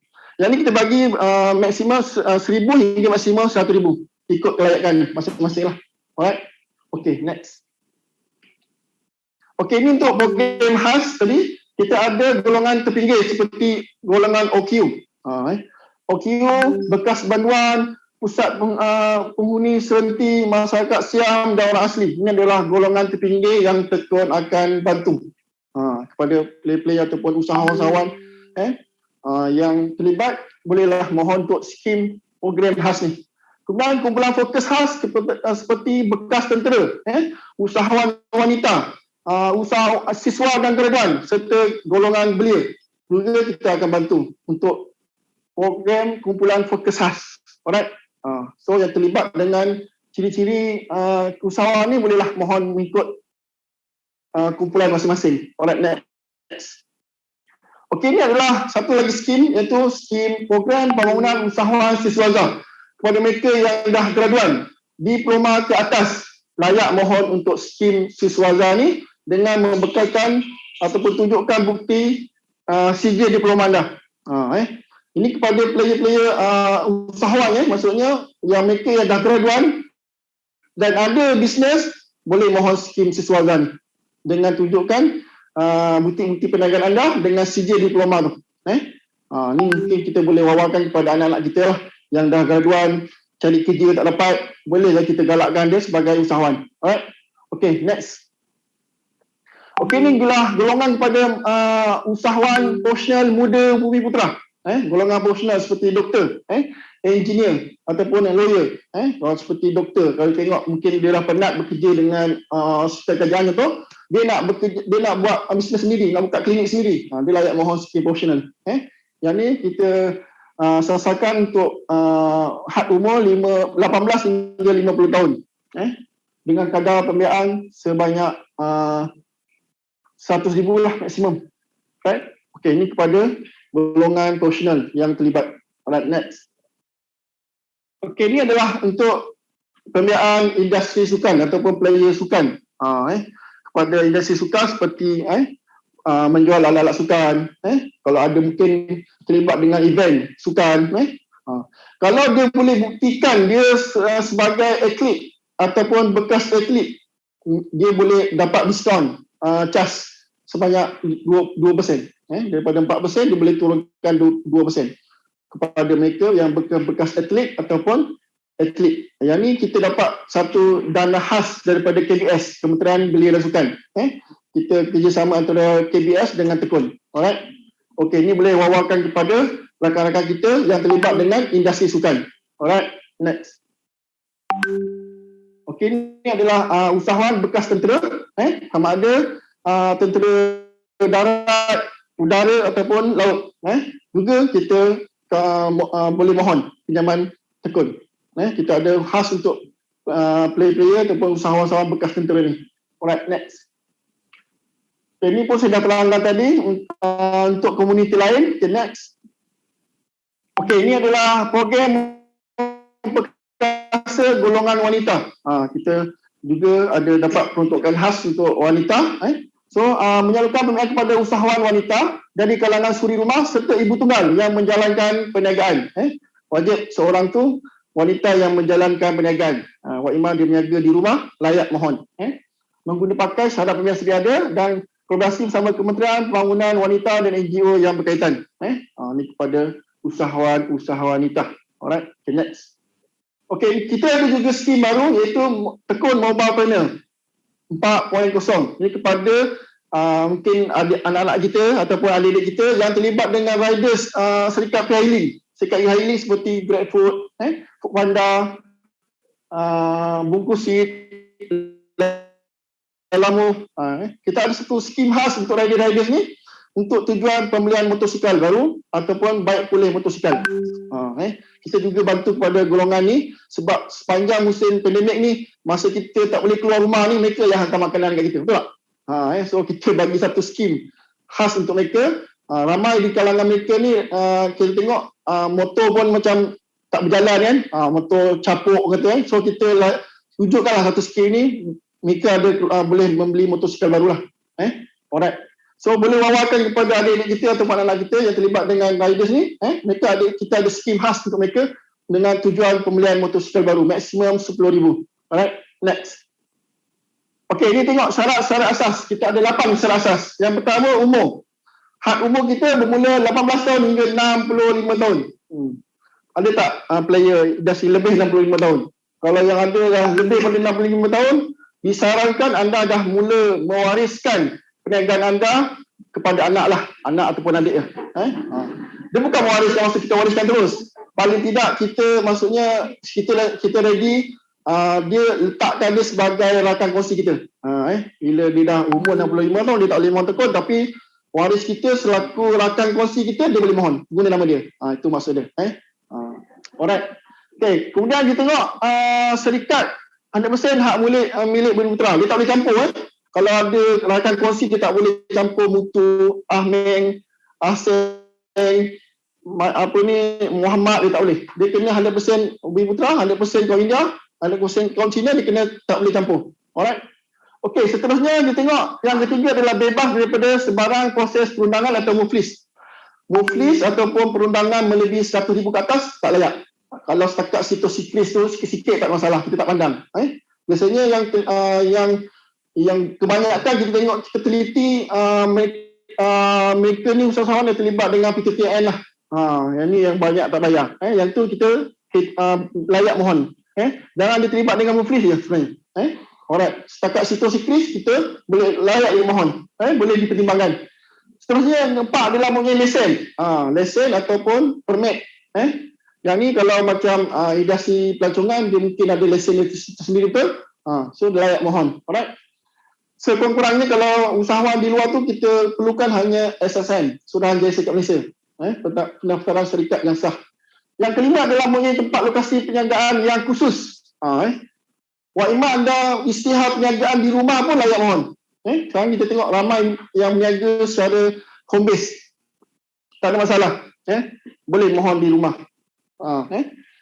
Kemudian yang keenam adalah terlibat secara langsung ataupun separuh masa. Maksudnya part time berniaga pun layak mohon. Ramai kita tengok kita pelajar sekarang pun siang kerja, malam berniaga, betul. Pun layak mohon, tak ada masalah. Alright, seterusnya yang ketujuh adalah modal berbayar tidak melebihi 300,000. Ini kepada mereka yang terlibat dengan syarikat senyap rehat. Sebab tu kata tekun ni kita punya sasaran hanya peniaga ataupun usahawan-usahawan kecil. Yang syarikat senyap rehat tidak kapital melebihi 300,000 tak layak. Kita hanya tolong kepada 300,000 ke bawah untuk syarikat senyap rehat. Kecuali untuk kontrak I 500,000 ke bawah tidak kapital ataupun modal modal berbayar dia untuk syarikat senyap rehat. Alright. Seterusnya yang terakhir adalah satu pembiayaan untuk satu isi rumah. Sekiranya suami dah pinjam, isteri tak boleh pinjam. Nampak tak? Pinjam tak? Kecuali kita boleh pertimbangkan kalau perniagaan yang berbeza. Suami meniaga restoran, isteri meniaga dobi, seorang meniaga kat Shah Alam, seorang meniaga kat Kelang. Itu layak mohon. Satu perniagaan yang berbeza, di lokasi yang berbeza, mungkin kita boleh pertimbangkan. Alright, kalau dalam industri yang sama, tak boleh. Alright, okay, next. Okey, kita tengok syarat ataupun dokumen yang diperlukan. Tekun hanya perlukan 4 dokumen asas. Mudah je tuan-tuan. 4 saja. Yang pertama, kita minta salinan IC suami isteri. Wajib suami isteri. Ramai juga yang memohon dengan tekun, dia tak bagi tahu isteri dia.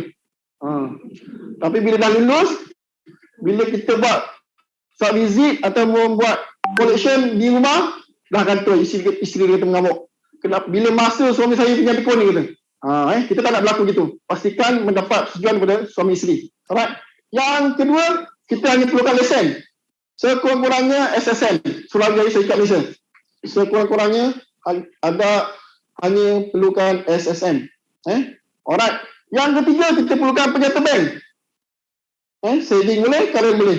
Kalau ada current, dia boleh pergi 15,000 ke atas sehingga maksimum 1,000.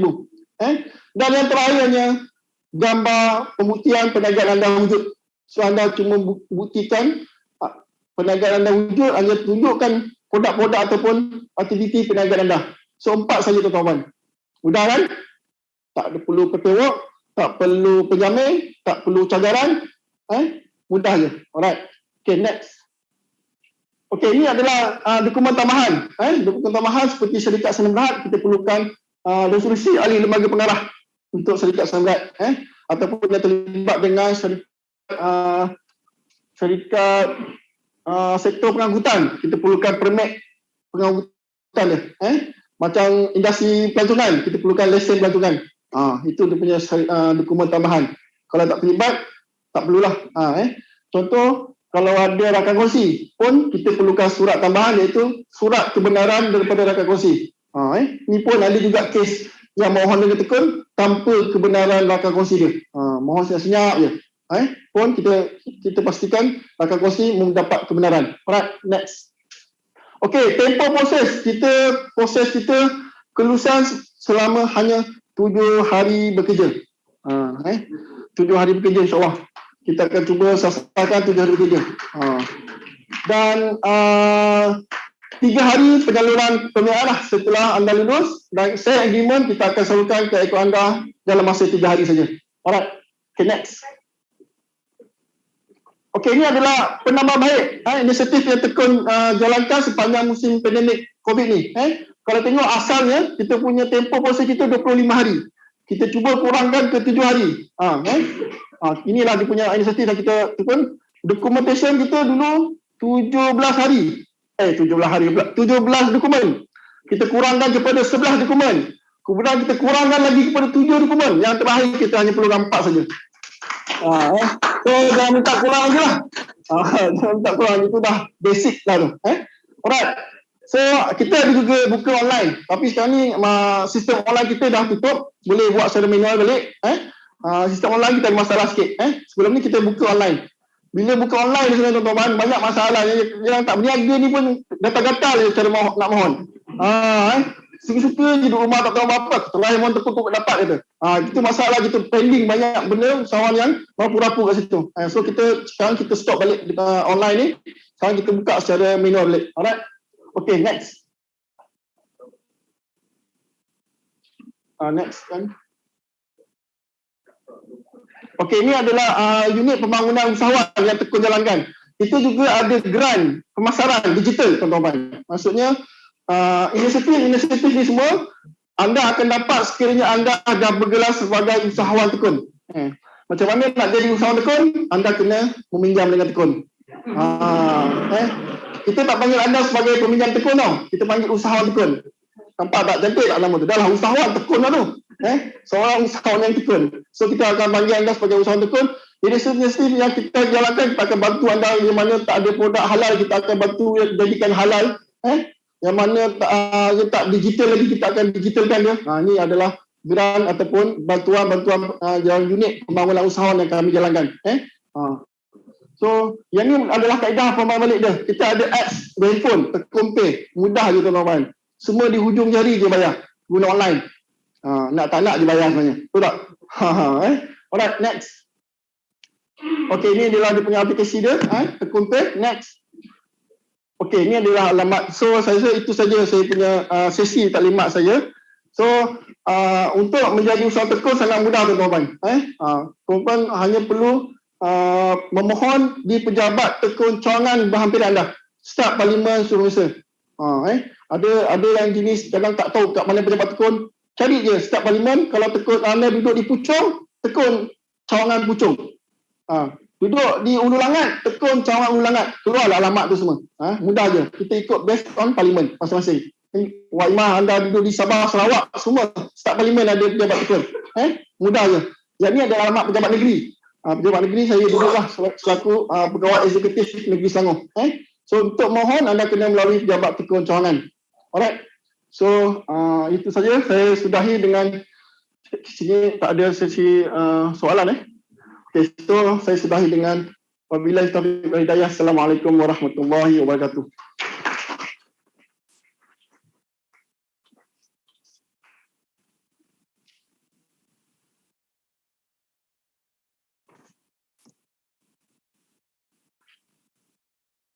Terima kasih diucapkan kepada Encik Muhammad Nasiruddin bin Samad, Pegawai Eksekutif Pembangunan Usahawan, Pejabat Negeri Selangor Tekun Nasional Pejabat Negeri Selangor. Seterusnya, maju menjemput Encik Muhammad Khairul Anwar bin Abu Hassan, Head Sales of Central Region, Malaysia Industrial Development Finance Berhad, MIDF.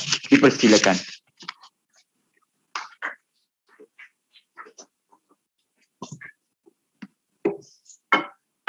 Terima kasih Tuan Pengerusi Majlis. Assalamualaikum, selamat petang, salam sejahtera. First sekali, terima kasih kepada Tourism Productivity Nexus for inviting us today to share some of our products. And also thanks to all participants here for giving us your time to listen to what we have. And I hope that whatever that we have today can benefit not only for you but for the industry as a whole. Kepada siapa yang dah kenal MIDF, so I thought this one maybe can become a refresher to you. Pada yang belum kenal MIDF, please this can be beneficial to you.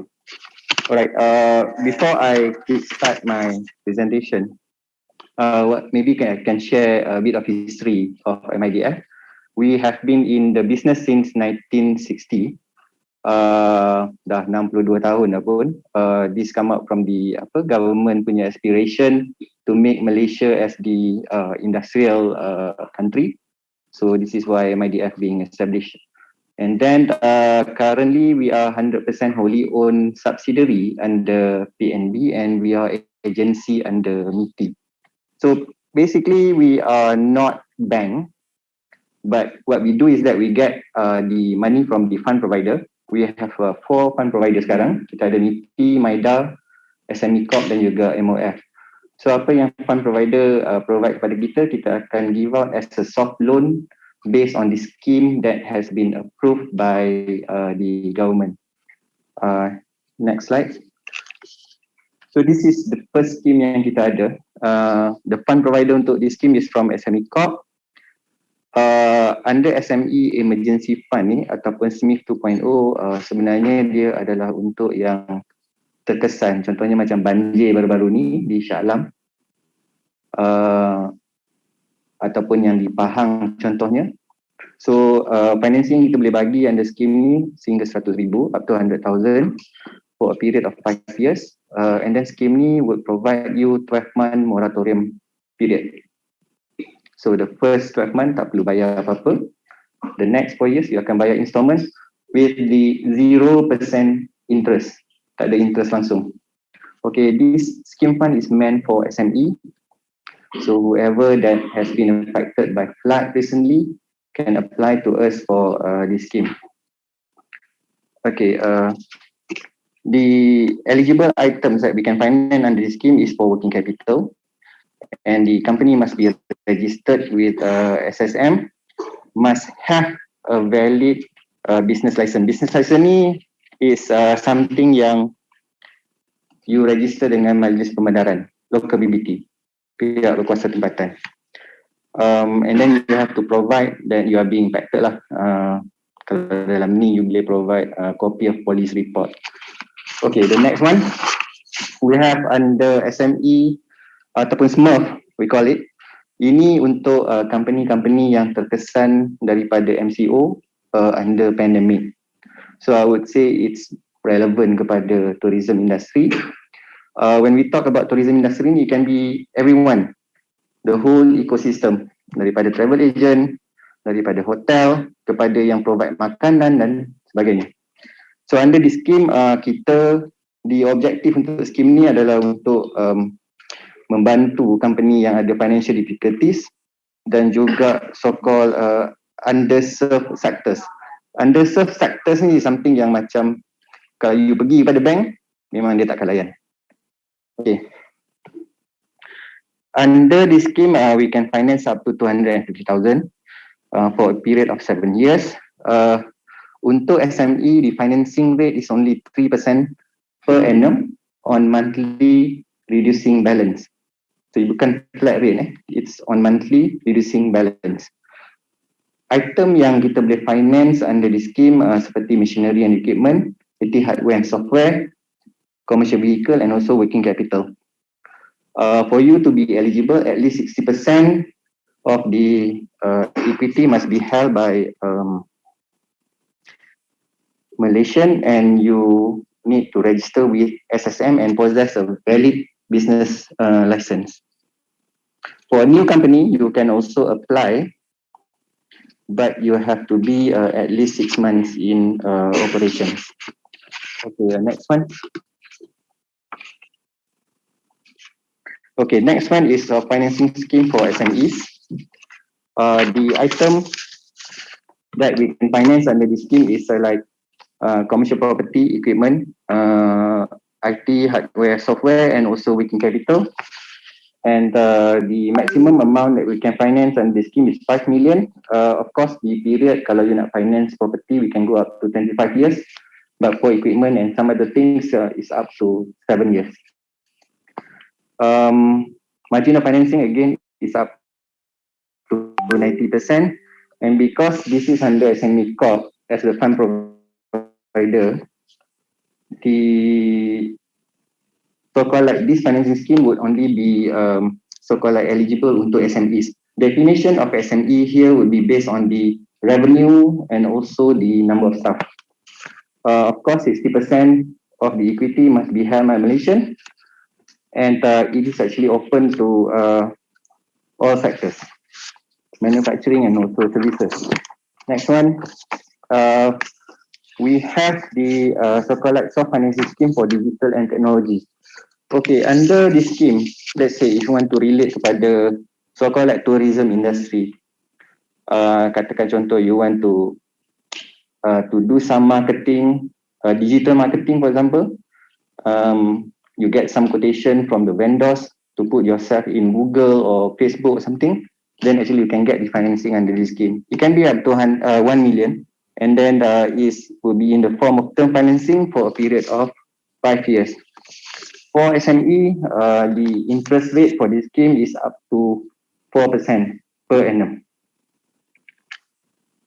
Okay, next one. Next one, we have a soft financing scheme for so-called like services-based financing. This is more kepada any businesses yang related ataupun involved dalam services sector. Again, the objective of the scheme is for the capacity building and also for you to improve your service delivery. The amount of financing is up to 5 million. And it can be for a period of 20 years. 20 years here again is referred to so-called like the financing of the property. This financing scheme would be eligible to SME and also non-SME. For non-SME, you can enjoy a rate of 5% per annum, and for SME is 4% per annum. At least 51% equity must be held by Malaysian, and you must register with SSM. And for a new startup company, at least a shareholder or a director must have experience doing the same business for at least a period of 3 years. Okay, next one.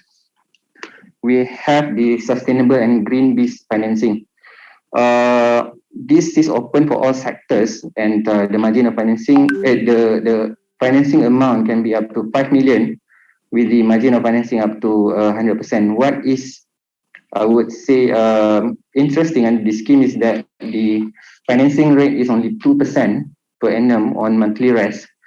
And how you can eligible under this scheme, for example, maybe you are a travel agency and you want to buy a building as your office, and the building is classified as a green building where it has a solar panel and things like that, and you'll be eligible under this scheme.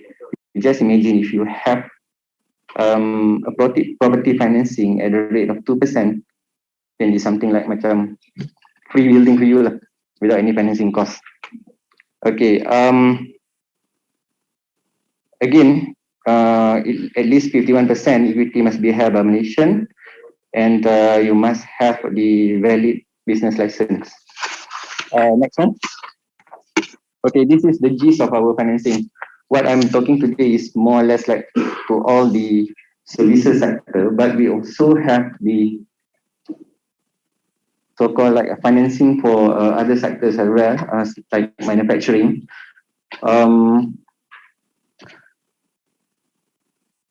Our financing is actually open to all Malaysian company, whether it's startup, SMEs, or also MNCs. And in terms of economic sectors, it can be under manufacturing, MRS, and also services. In GIS, our financing amount is between 30,000 to 20 million, and financing rate is actually between 0% to 6.5%. Having said all this financing scheme and so on, I think you don't have to worry whether I can fit into which scheme, what scheme, whether I'm eligible or not. So what you can do is that just contact us, tell us what is your requirement, because we have a lot of financing scheme. If you want to talk like whether I'm eligible or not, then you wouldn't apply. Just talk to us. So we also have, next slide please. Okay, how you can apply is that you can scan this QR code, register your interest, how you want MIDF to assist you in terms of financing, or you also can go to our website, growyourbusiness.com.my, where you also can register your interest there.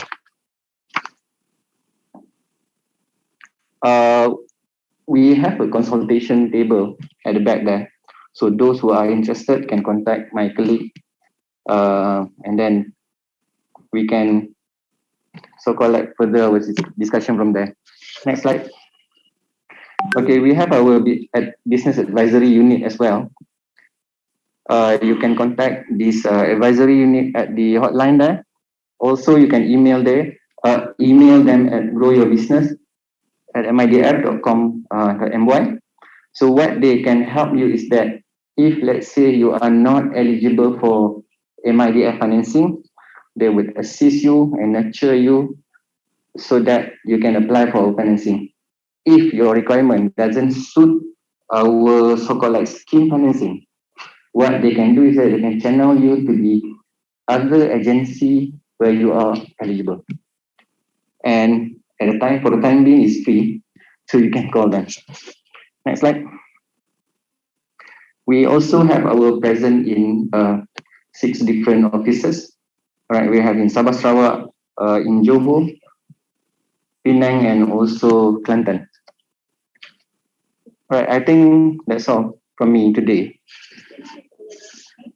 Cairo. Yes.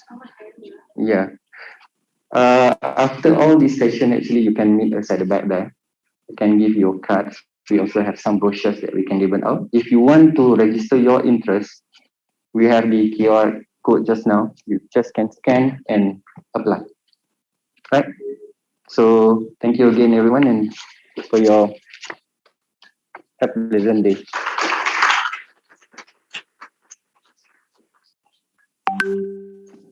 Terima kasih diucapkan kepada Encik Muhammad Khairul Anwar bin Abu Hassan, Head Sales Central Region, Malaysia Industrial Development Finance Berhad, MIDF.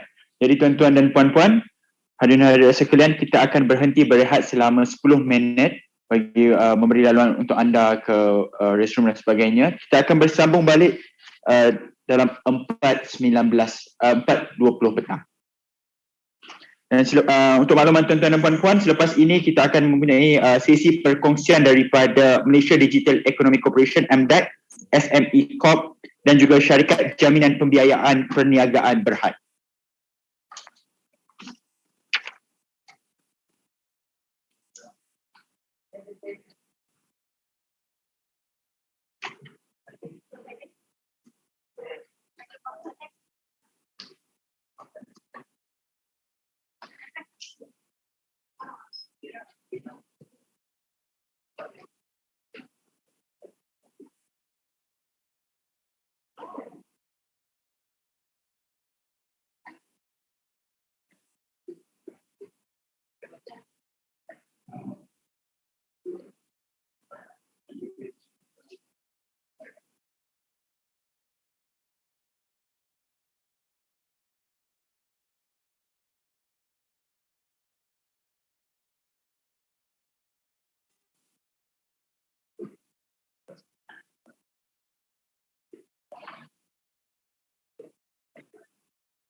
Pengumuman sekali lagi, diminta untuk tuan-tuan dan puan-puan mengambil tempat masing-masing kerana kita akan menyambung sesi taklimat dan perkongsian ini sebentar saja lagi.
Assalamualaikum, selamat petang. Jadi kita akan menyambung sesi taklimat dan perkongsian bantuan kewangan khusus bagi pengusaha dan syarikat pelancongan. Kita masih mempunyai tiga taklimat dan perkongsian. Jadi kita teruskan sesi taklimat ini dengan perkongsian daripada Encik Muhammad Rizwan Afandi bin Abdul Rahim, Director of Digital Adoption, Malaysia Digital Economic Corporation MDEC. Dipersilakan.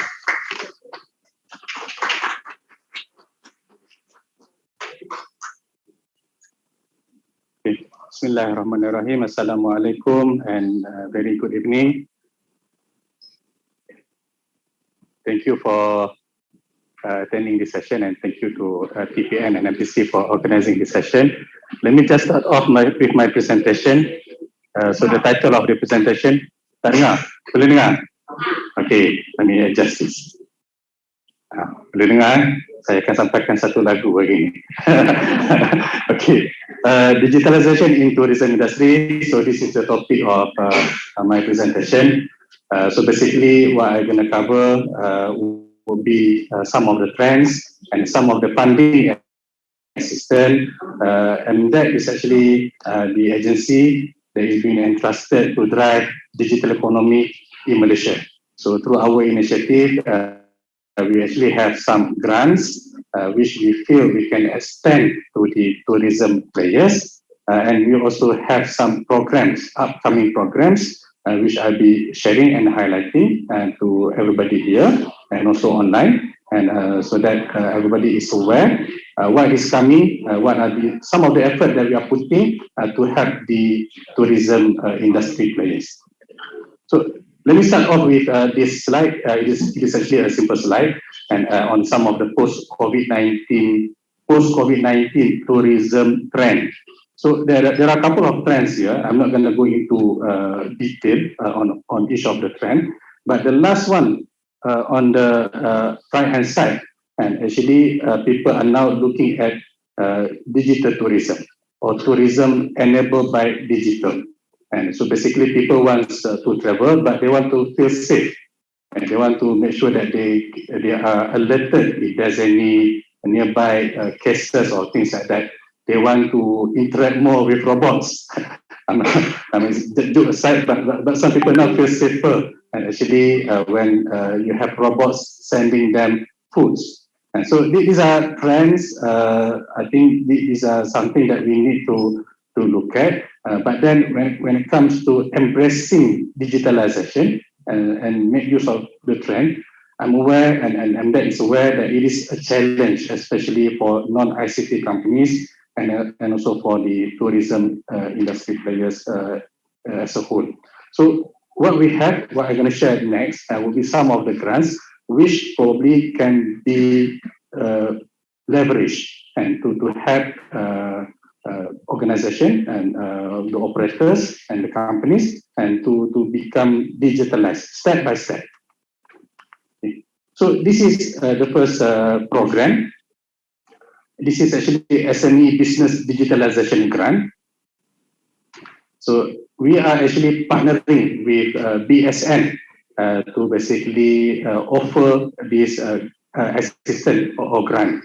So this was actually initially announced under budget 2020, but under budget 2022, government actually top up another 150 million to this grant. Okay. So when it comes to this grant, the application will be via BSN. I'm going to share the link afterwards in the next slide. And there will be currently there are 7 areas that we are actually giving focus and priority.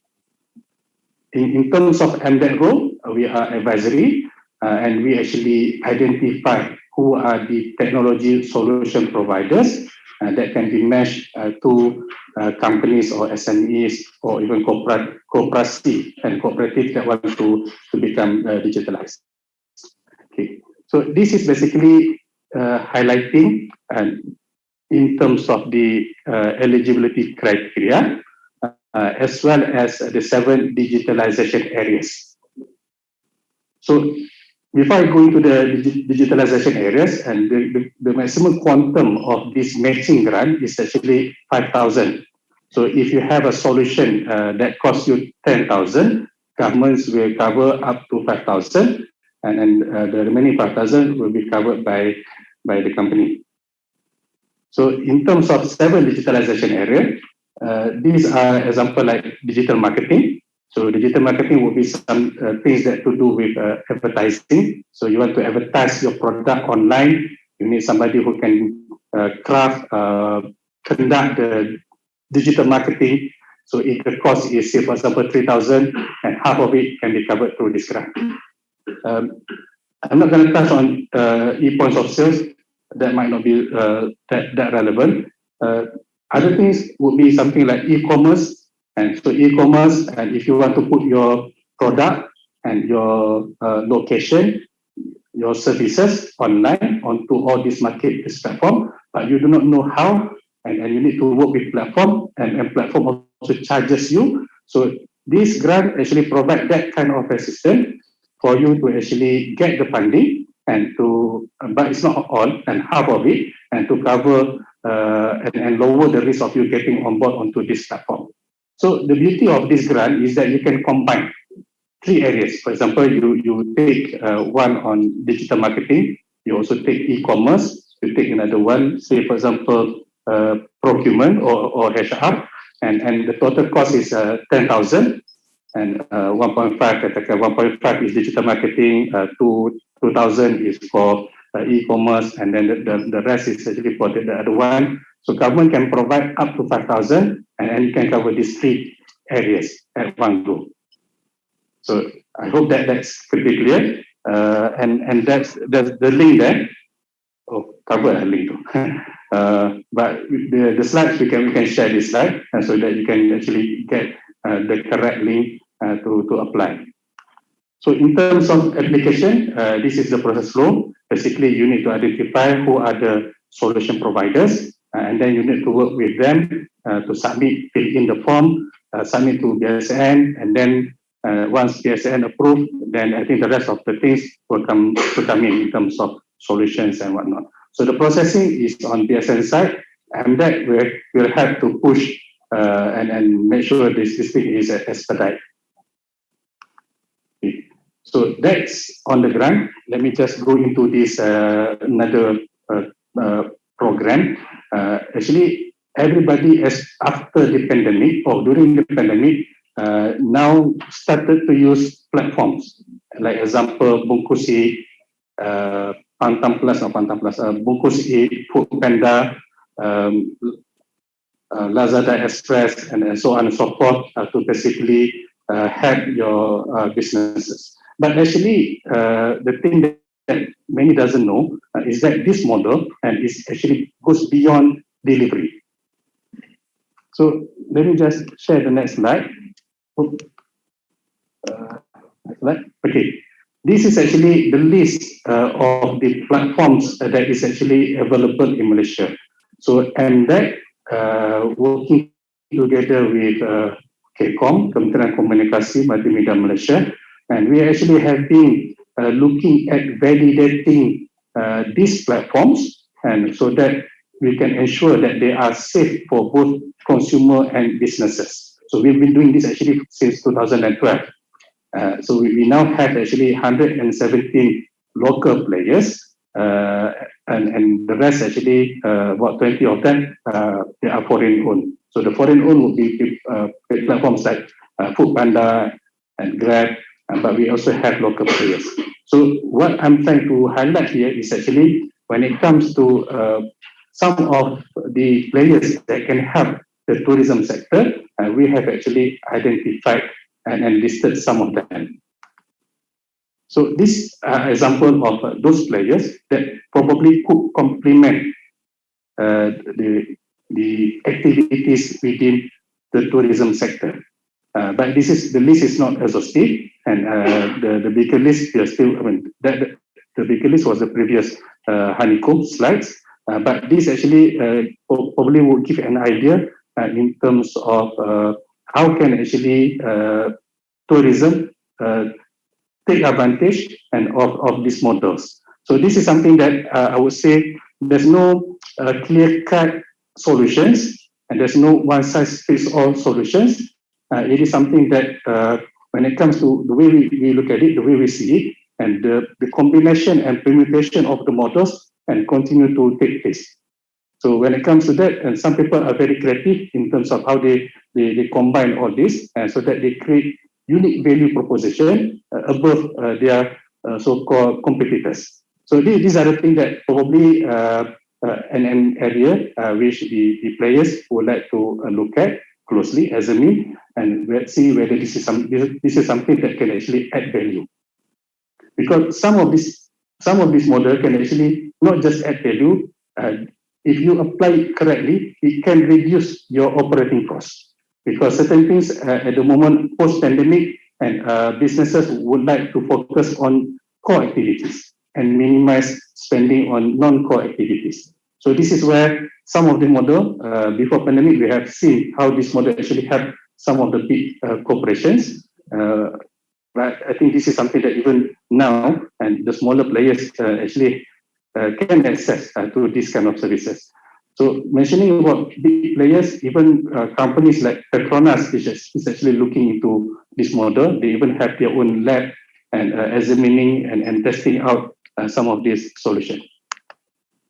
Okay, so this is something that like I mentioned, I'm going to cover some of the upcoming programs and activities. So I'm sure most of you have heard about e-commerce onboarding or Shop Malaysia Online, the campaign shopping online, get vouchers and things like that. For the past 2 years, MDEC working together with platforms, focusing more on the retail segment.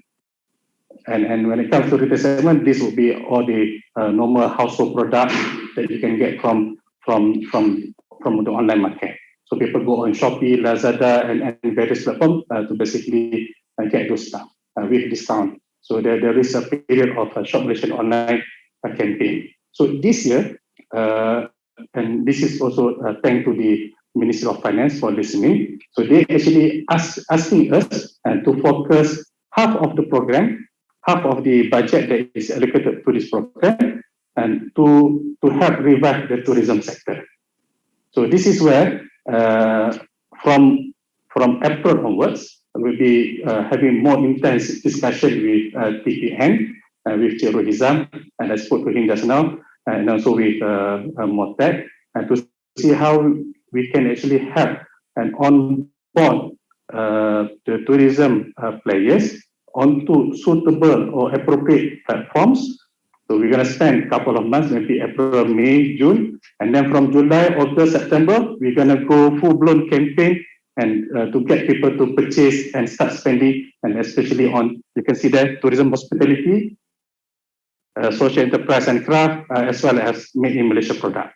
So these are the things that I would say an effort by the government. Total budget here, if I can mention, is about 250 million. So yeah, I mentioned half of it. So half of it is actually what is being intended to allocate to help the tourism sector. So this is one that is upcoming, and please stay tuned. We're going to provide more details, and especially on how the tourism sector from every segment, not only the accommodation, but also the experience and all the other part can actually take part in this and benefit, because we know this is one of the incentives that we can actually help and to promote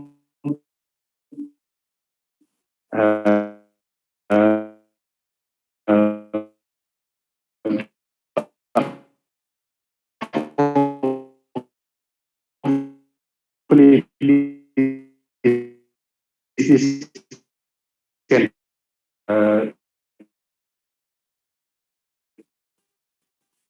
be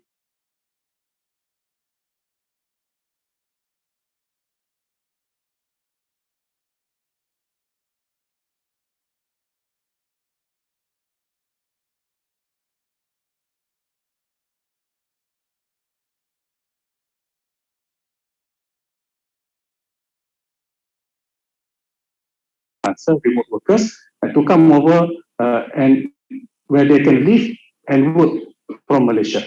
So one of the components that we going to one of the components that we are going to have within this program is the DE Rantau Hub. So the DE Rantau Hub would be physical location, but within that location there should be all these supporting ecosystem, the food, the services, and whatnot, because these are the things that the nomads and would be needing, and so they will need to get some, say, laundry, food, and of course while they're working, they want to actually live, they want to experience Malaysia and things like that.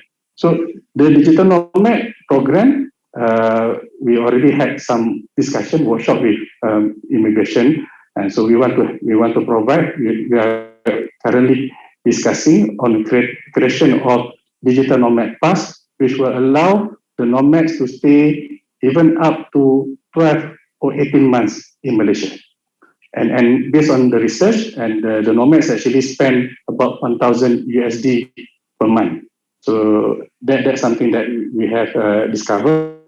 And Malaysia, when we look at some of the digital nomads reports, and we are actually an underrated destination.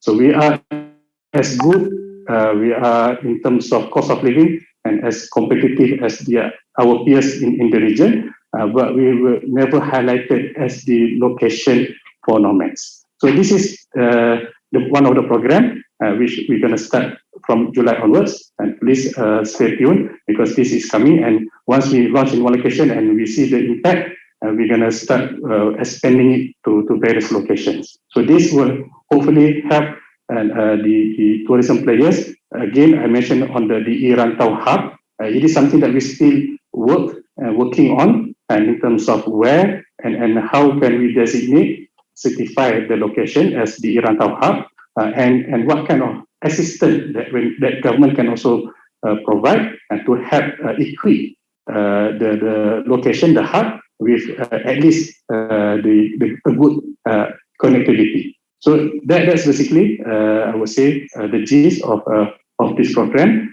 I think that's it. I think next I'm gonna invite my colleague because this will be on the infra and whatnot.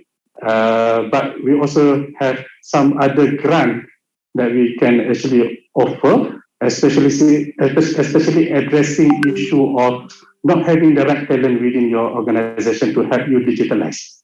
So yeah, I think I pass over to Puan Syafini.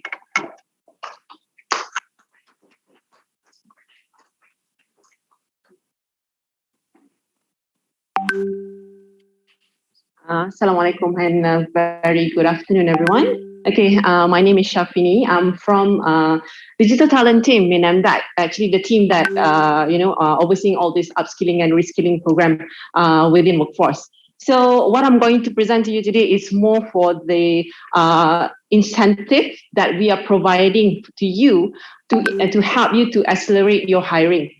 Because I know now the reason why we come up with this is because of the pandemic. Then government of Malaysia have given us about 100 million for us to do this program. Yeah. So let's just go to the next slide. Yeah. Oh, there's a clicker. So I'll just press. Sorry, right. Okay. So as I mentioned, this is actually an initiative for us to incentivize employers to hire unemployed Malaysia via digital reskilling and upskilling. Okay, through this program, what we offer is incentive for salary incentive and also for training incentive. I'll just go to the next slide. Okay, this is just an overview about this program. Who actually eligible for this? Please don't misunderstand. It's not just for the tech hiring. It's also open for non-tech hiring. Yeah. Okay. So the eligibility criteria here, as I mentioned, it's only for companies who are hiring. It's either fresh graduate, unemployed Malaysia, or retrenched employees. Because the reason why we come up with this incentive is actually to reduce unemployment in Malaysia. Yeah. So okay, the type of roles that you can actually eligible for this MyWith incentive. It's either digital tech roles. This one is pretty straightforward. It can be any tech related jobs. Yeah, as IT support, software developer, data scientist, cybersecurity, etc. But for the second one, which is an interesting part, where this is for non-tech type of jobs. Yeah, non-tech, let me just elaborate a bit about this. This can be if you hire human resource, finance, accounting, marketing, sales. That's also you can apply for this incentive. Yeah. Okay. So for the incentive, we'll talk about this training incentive first. Okay, we have two types of offering. First, an in-house training. You can claim up to 5,000 per pax. Yeah. And then if you go for the external training, you can claim up to 8,000 per pack. Yeah, this cost is exclusive of the SSP. Yeah, SSP you have to bear. It have to be bear by the company. Yeah. So for salary incentive, what we given you is 40% of the monthly salary for 6 months. The minimum salary here that you need to pay in a way for you to qualify for this incentive is 2,000 and above. It cannot be less than that. Yeah. Okay, so but we do have a cap for the hiring. Our cap is 2,600 per pack, which is 40% out of 6,500. But if you have anyone that you hire more than 6,500, they also qualify for this. But our max for the incentive is only 40% out of 6,500 per month. Yeah. Okay, then for the in-house training, if you go for let me just explain a bit about in-house training. In-house training is more like a training developed by your own companies, like, you do like a knowledge sharing within you have a subject matter expert in your companies, and that person do the knowledge transfer to your own staff, that's considered as in-house training. There's no third-party involvement. Yeah. Okay, then for the external training, you can choose any courses that listed in MDEC Digital Skills Training Directory. You can just Google and search for MDEC Digital Skills Training Directory. It will direct you to that page. Yeah. So the next one, this is the directory. I'm just going to touch a bit about this directory because for this directory, we actually listed all the courses that have been reviewed and endorsed by the industry practitioner to make sure that it is relevant to the industry need. Yeah? We have 3 categories. We have work and learn courses, we have career upgrade, and we also have learning on demand. Okay, what's the difference between these 3? Work and learn, this is more like the short courses type of training, and career upgrade is more like intensive type of training. And the last one is learning on demand training. This is more like an online type of training. Okay, what is interesting about this training? If you're looking for somebody to develop your website and then you couldn't find, out there, the software developer is very expensive. And what you can only hire somebody like, a fresh graduates, maybe like minimal knowledge about software development. So what you can do is you can choose the second courses, which is career upgrade courses, because these courses is like very intensive, normally with longer durations, and it can develop someone with zero knowledge to be a software developer, fresh level. Yeah, I don't expect them to be like a very experienced software developer. Yeah? So okay. And learning on demand, this is more online type of training. You can choose any training in that platform, because we have LinkedIn Learning. LinkedIn Learning, they have tons of training, anything under the sun. Yeah. So then now, this is the roles and responsibilities for both parties, which is MDEC and the hiring partners. If you're applying for this incentive, once you get approved, you will be entitled as our hiring partner. Yeah. So for us, of course, we're going to provide you with the incentive that I mentioned earlier, salary and also training incentive. As for the partner, like yourself, what you need to do is you need to hire this the category that I mentioned, unemployed, fresh graduates, and also retrenched employees for those 2 types of roles. Yeah, and then it's a must for you to provide the training, because this is the objective of this program. You need to place and you need to train these people. Yeah. And then you can submit your claim for the salary and training within 6 months from the commencement date of the agreement. Commencement date of the agreement is the date when you last signed the agreement. The last party who signed the agreement, that's the commencement date of the agreement. Yeah. So you have been given 6 months for you to submit your final claim. Yeah. Okay, then whatever the remaining cost, which is the salary, the addition, the remaining 60%, and also if the training is cost more than the incentive we provided, that one has to be borne by the company. Yeah. Okay, this is the eligibility criteria for the company. Okay, so the company, first thing first, it has to be incorporated in Malaysia under those 2 acts, 1965 and 2016. Like a minimum paid up capital, 20,000. Yeah? Okay, then of course this one is the normal one, which is not subject to liquidation, winding up dormant. And then okay, you have to offer minimum employment of 12 months. Yeah, it cannot be less than that. Okay, then of course if your director, shareholder, partner, senior management have any close relationship, a close family or business relationship with MDEC employees or director, you need to just declare it with us. Okay, this is the criteria for the employees that you would like to enroll under this program. Yeah, the person have to be, of course, it's only for Malaysian citizen. Yeah, and then they have no permanent employment within 2 months from the before you hire them. Example, they've been hired before this with other company as a contract position, or maybe within your own company as a contract position. Yeah, and then you want to absorb them, and then you want to absorb them. They also eligible for this MyWay incentive because they're considered as unemployed unless they've been working with other company as a permanent staff. Then they consider as you have to wait for them to be unemployed for 2 months. Then only you can hire them. But fresh graduates and retrenched employees pretty straightforward lah. Fresh graduate you can hire them straight away, and retrenched employee also you can hire them straight away. No need 2 months cooling off periods.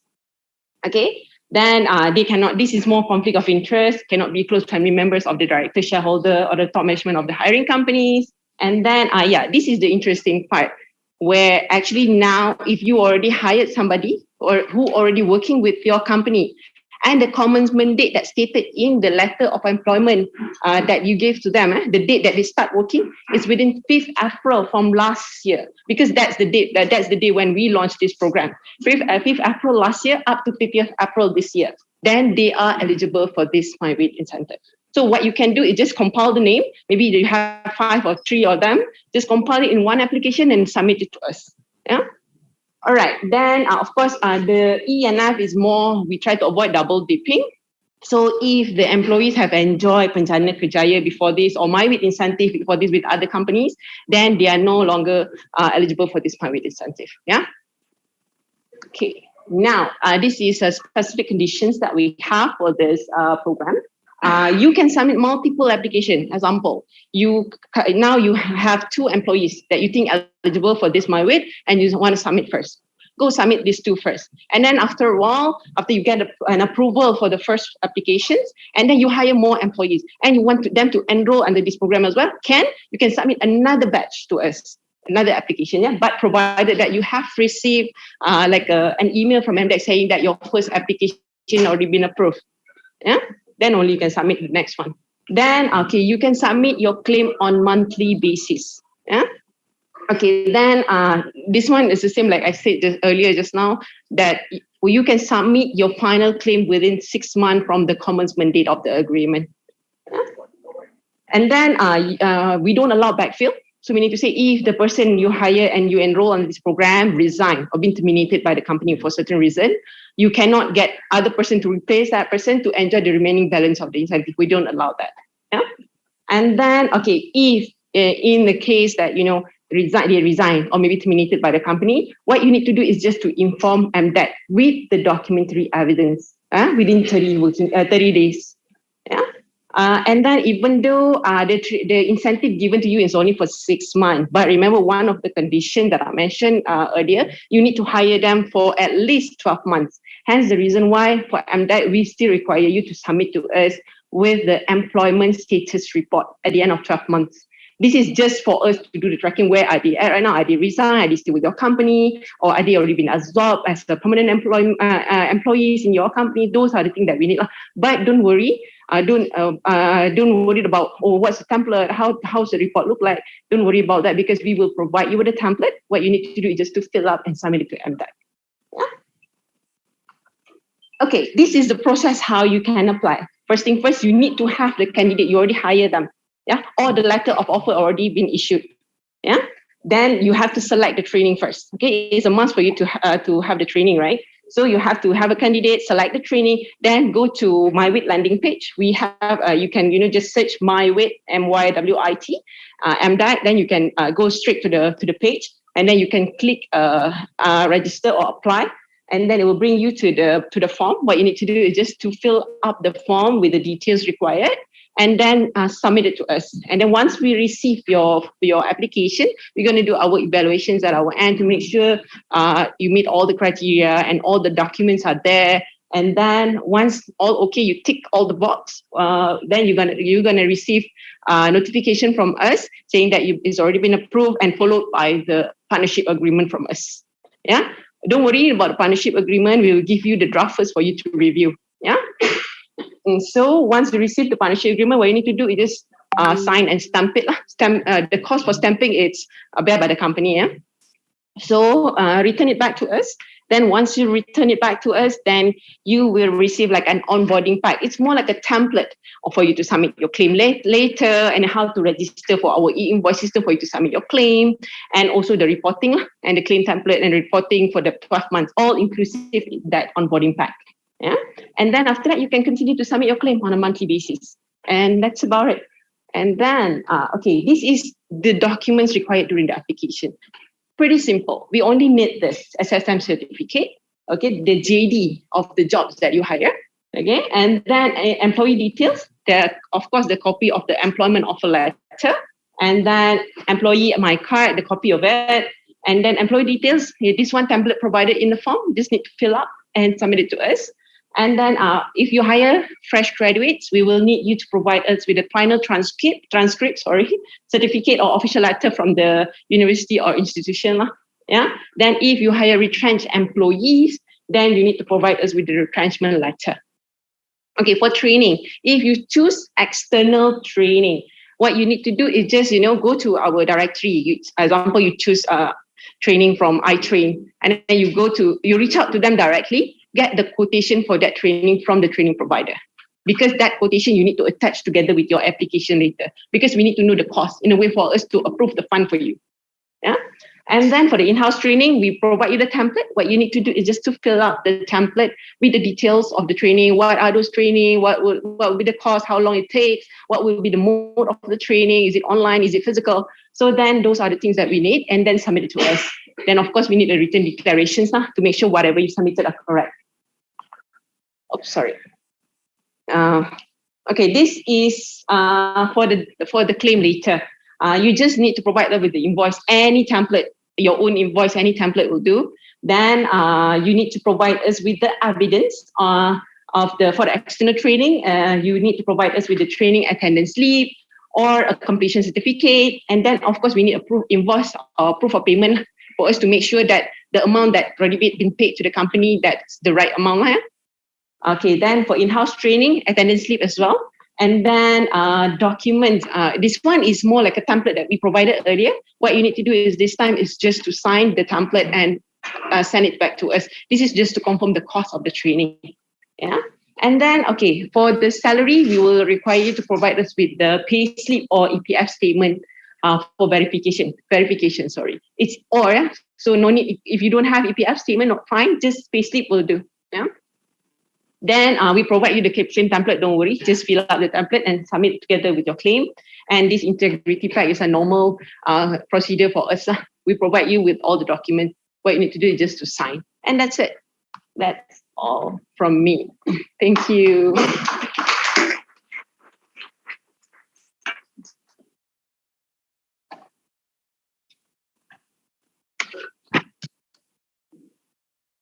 Terima kasih diucapkan kepada Encik Muhammad Ridzuan Afandi bin Abdul Rahim dan juga Puan Syafini di atas sesi perkongsian sebentar tadi. Jadi kita teruskan lagi sesi pada hari ini dengan perkongsian daripada Encik Muhammad Zahidan Hassan, Timbalan Pengarah Bahagian Khidmat Nasihat dan Sokongan Perniagaan SME Corp. Dipersilakan.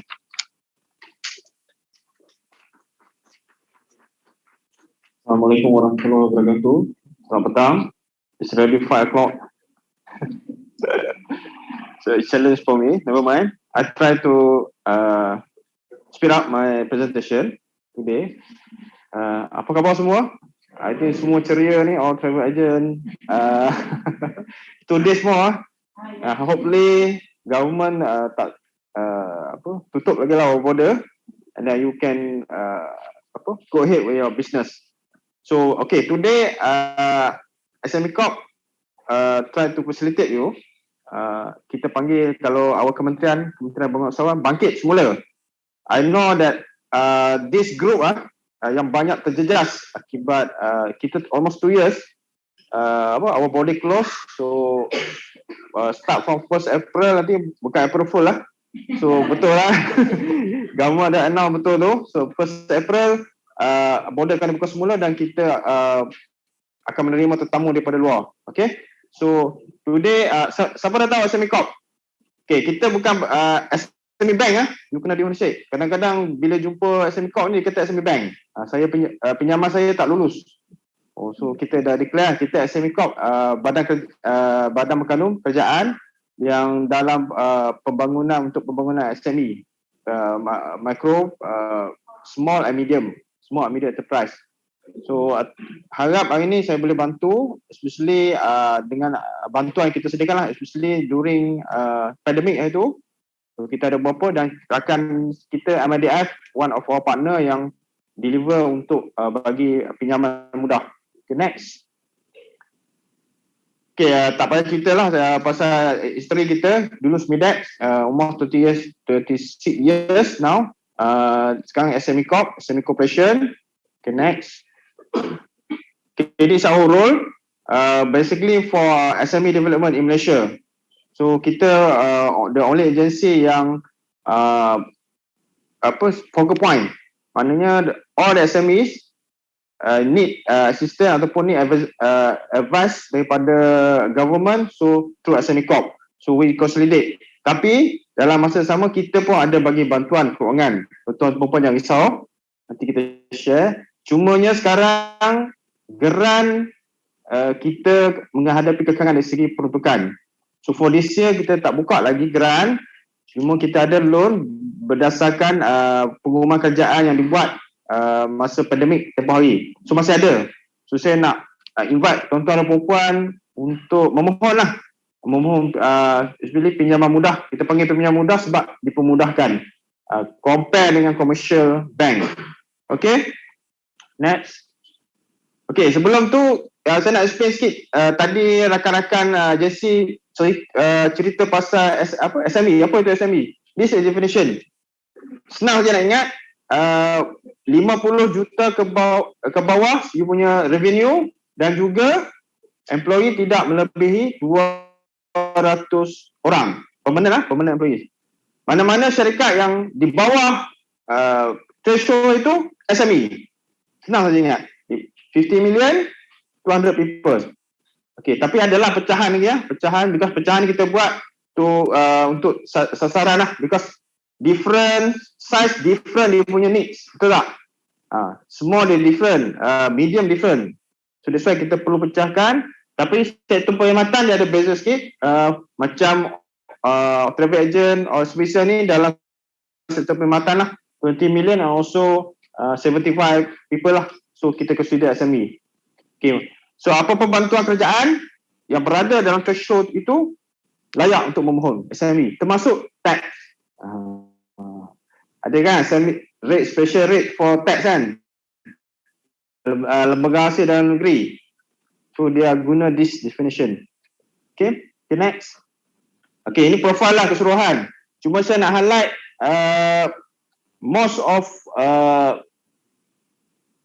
PKS dalam industri pelancongan 98.8% adalah SME. So only tak sampai 2% pun big company lah under your punya industry.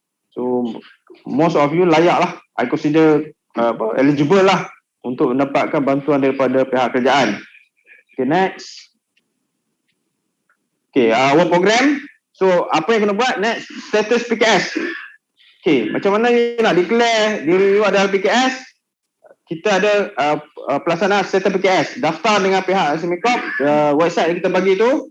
So bila kita bagi status PKS, CJ tu bawa mana-mana agensi, saya PKS. So you layak memohon berdasarkan definisi yang saya bentangkan tadi. Okay, so PKS dapat status saja, so you tak payah risau lah. So you boleh mohon mana-mana bantuan yang disediakan oleh pihak kerajaan. Okay, next. Okay, ini adalah skor yang kita buat based on performance syarikat. Ini selepas you dapat bantuan. So pihak kerajaan nak tengok selepas kerajaan bagi bantuan berbilion-bilion ringgit, di manakah kedudukan syarikat. Tapi saya fahamlah for tempoh 2 tahun ni memang semua, bukan industri pelancongan saja, semua sektor pun sama. Berdasarkan laporan yang kita dapat dan juga permohonan-permohonan daripada syarikat, most of them, tapi saya heran juga ada yang meningkat. Tapi tak semua industri lah. Kita dapat permohonan tu, kita tengok 2019, 2020, dia punya sales meningkat. So ada sektor-sektor yang mendapat manfaat daripada pandemik. Tetapi saya faham sektor industri pelancongan ni memang terjejas teruk. Tapi tak apa. Okay, next. Okay, pembiayaan. Saya nak promote lah. Okay, next. Okay, ini yang kita sediakan. Kita panggil BIP, Business Accelerator Program 2.0, di mana kita menawarkan 500,000 pinjaman modal kerja. Modal kerja, tengok apa yang kita bagi. You nak bayar gaji, you nak operation, utility pun boleh, nak bayar sewa yang tertunggak pun boleh. So boleh gunakan dana ni dengan tempoh pinjaman 50 ke 500 ribu 4 year 4% interest dan juga tempoh pembayaran 7 bulan termasuk moratorium. So dulu orang tak pernah dengar mora kan, mora tu mora. Sekarang buat pinjaman terus dapat, kita bagi moratorium. You tak perlu mohon dah, terus kita bagi.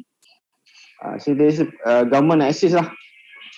Maknanya bulan 12 bulan pertama tak payah bayar, bulan ke-13 baru bayar. So there's ni, so terpulang kepada syarikat lah nak menggunakan fasiliti ni. So fasiliti ni di partner kita adalah SME Bank. Siapa dah pernah dapat pinjaman daripada SME Bank? Ada pernah mohon? Okey, mohon ni. Nanti bagi tahu saya kalau tak.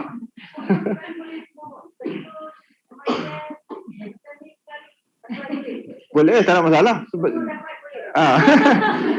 Berbeza-beza. Sebab yang ni kita pemudahkan. Because we know that you need immediate punya bantuan, especially untuk start balik lah. Tadi one of our speaker kata restart kan. Restart, rebuild, reconstruct. So you need that funding. So kita pemudahkan supaya you boleh gunakan this. Kalau setengah-setengah modal capital dia ada limit, modal kerja ni dia ada limitation. You tak boleh guna untuk bayar gaji, you tak boleh guna untuk bayar sewa. But kita sini flexible. 500,000 tu is up to you. You je nak start balik kan, restart balik, so you boleh gunakan di facility. Okay, so boleh peruntukan 50 million je tau. So saya nampak trend dia sekarang ramai yang memohon. So kalau berminat cepat-cepat masuk website kita ataupun website Smes Bank, kita ada link, boleh memohon. Geran belum tahu lagi, saya cakap tadi kekurangan bajet lah. So yang ni memang ada lagi Wan. So saya rasa pihak industri boleh gunakan this facility. Saya pun ada bercakap dengan salah seorang dia punya ahli tadi. Dia need modal kerja, working capital untuk start. Especially dah start ada order daripada pihak turis. So I think it's good time lah. Patut buat awal lagi Rustem. Sebab ambil masa nak memohon kan. Kalau katakan 2 weeks you mohon, by the time you dah start you punya business. So maybe tak apalah, kita masih ada masa. So gunakan this facility. Yang kedua tadi, next, yang seterusnya saya rasa rakan kita Midf pun dah bentang tadi. Ini special untuk COVID. Macam mana nak tahu you terjejas atau COVID? Tengok you punya revenue. Okay. So saya tengok banyak yang terjejas. So tunjukkan you punya auditor report. Kalau say turun 2019, 2020, confirm lah you ada terjejas. So facility ni boleh gunakan lah. Tapi up to 250 lah. Saya promote tadi 500k kan. Beza. Okay, yang seterusnya banjir, saya tak perlu elaborate more. Tadi dah pun dah bentangkan oleh pihak Midf. Yang ni pun saya nak promote ni, terlalu funding banyak, 100 million. So kita tak adalah minta you kena banjir kan, tapi bagi tahu rakan-rakan 0% plus moratorium lagi. So maknanya dalam masa tempoh 20 bulan tak boleh bayar sama. So kita nak bantulah betul-betul kecemasan, not only banjir tau. Dan kecemasan ni anything yang pasal ni natural disaster lah. So you boleh mohon lah, ribut, taufan, tanah runtuh. Okay, ini tak apa, simpan dalam hati, simpan dalam dada. Kalau ingat esok, tak apply kalau terjadi pada you, tapi kita tak minta. Okay, next. Itu saja pembayaran yang saya nak ni. Cumanya yang lain mungkin saya nak promote sikit aktiviti yang kita buat. Next. Okay, kita ada, kalau mana-mana industri, sebab hari ni di bawah 6 agensi saja. Sebenarnya banyak dekat luar tu bantuan yang disediakan oleh agensi kerajaan ataupun badan berkanun. Pihak Semicorp ada maklumat tersebut. You boleh gunakan platform ni secara online sebab kita develop itu masa pandemik untuk kita bagi maklumat. Katakan ada masalah dari segi promotion. Okay? Nak buat marketing tadi kan, ada isu nak buat marketing tapi tak ada funding. So kita akan advise agensi mana yang bersesuaian berdasarkan requirement tuan-tuan dan perempuan. Kita akan bagi advice secara online ya. So tak payah nak pergi office kita, nak bayar parking tak payah. So just buat appointment, nanti ada pegawai yang akan entertain. So di luar KL pun boleh. Lagi senang lah sebab dia melalui platform online. Okay, next kita panggil My Assist lah. One of initiative di bawah COVID, masa COVID pandemik itu. Okay, next. Okay, sama tadi. Ini yang contoh-contoh dah kita buat. Masa PKP itu memang banyak lah. Request macam ni. So sekarang dah kurang lah because you dah boleh moving out kan. Masa PKP tu banyak session yang kita buat dengan PKS. Okay, next. Ini portal, okay. Selain daripada platform tadi, kita ada portal. You boleh masuk sminfo.com.my. Di situ kita consolidate all the bantuan-bantuan yang disediakan oleh government agency dan juga bank. Kalau you tengok mana-mana bank punya portal pun, dia akan ada logo SMInfo. So ini salah satu inisiatif yang kita buat supaya macam ni lah. Kalau you datang fizikal, you akan dapat info kan. Ini secara online, data portal ni dia, you boleh tengok semua info mengenai bantuan-bantuan disediakan oleh pihak kerajaan. Okay, next. Okay, itu saja. Boleh jumpa saya lepas ni kalau ada nak bertanya lanjut. So saya sedia membantu tuan-tuan dan perempuan lah. Saya mengharapkan 1 April ni merupakan sinar yang baru pada tuan-tuan dan perempuan. Dan jangan lupa bagi diskaun kat ni lah kita lah. Kalau travel lah. Okay, terima kasih. Assalamualaikum warahmatullahi wabarakatuh.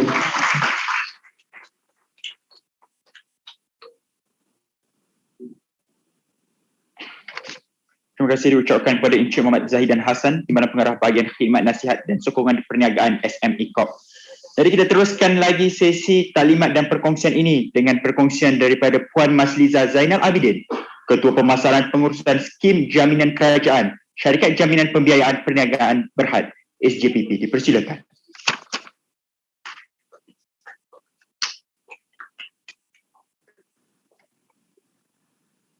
Salam sejahtera. Assalamualaikum.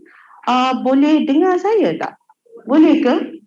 Boleh nampak saya tak? Thank you so much. Okay, this is a very dangerous time for a speaker sebab I'm the last speaker and the event that is late during the day and people are hungry. So please don't be nervous. And I only have 40 slides. No lah, I'm just joking. I only have about 4 slides. So again, Assalamualaikum, salam sejahtera. My name is Masliza and saya daripada Syarikat Jaminan Pembiayaan Perniagaan Berhad, ya. Or in short, is SJPP. So maybe just a quick show of hands. Berapa orang dah dengar pasal SJPP sebelum ni? Just to see, yes, 1 or 2. Yes, it's fine. So that means this is an opportunity for pihak SJPP to actually meet with you and be able to share the audience. And for that, I would like to first of all thank you to pihak MPC for inviting us so that we are able to also share with you this different type of government assistance. So macam tadi dah dengar pelbagai jenis grant, pembiayaan dan loan dan sebagainya.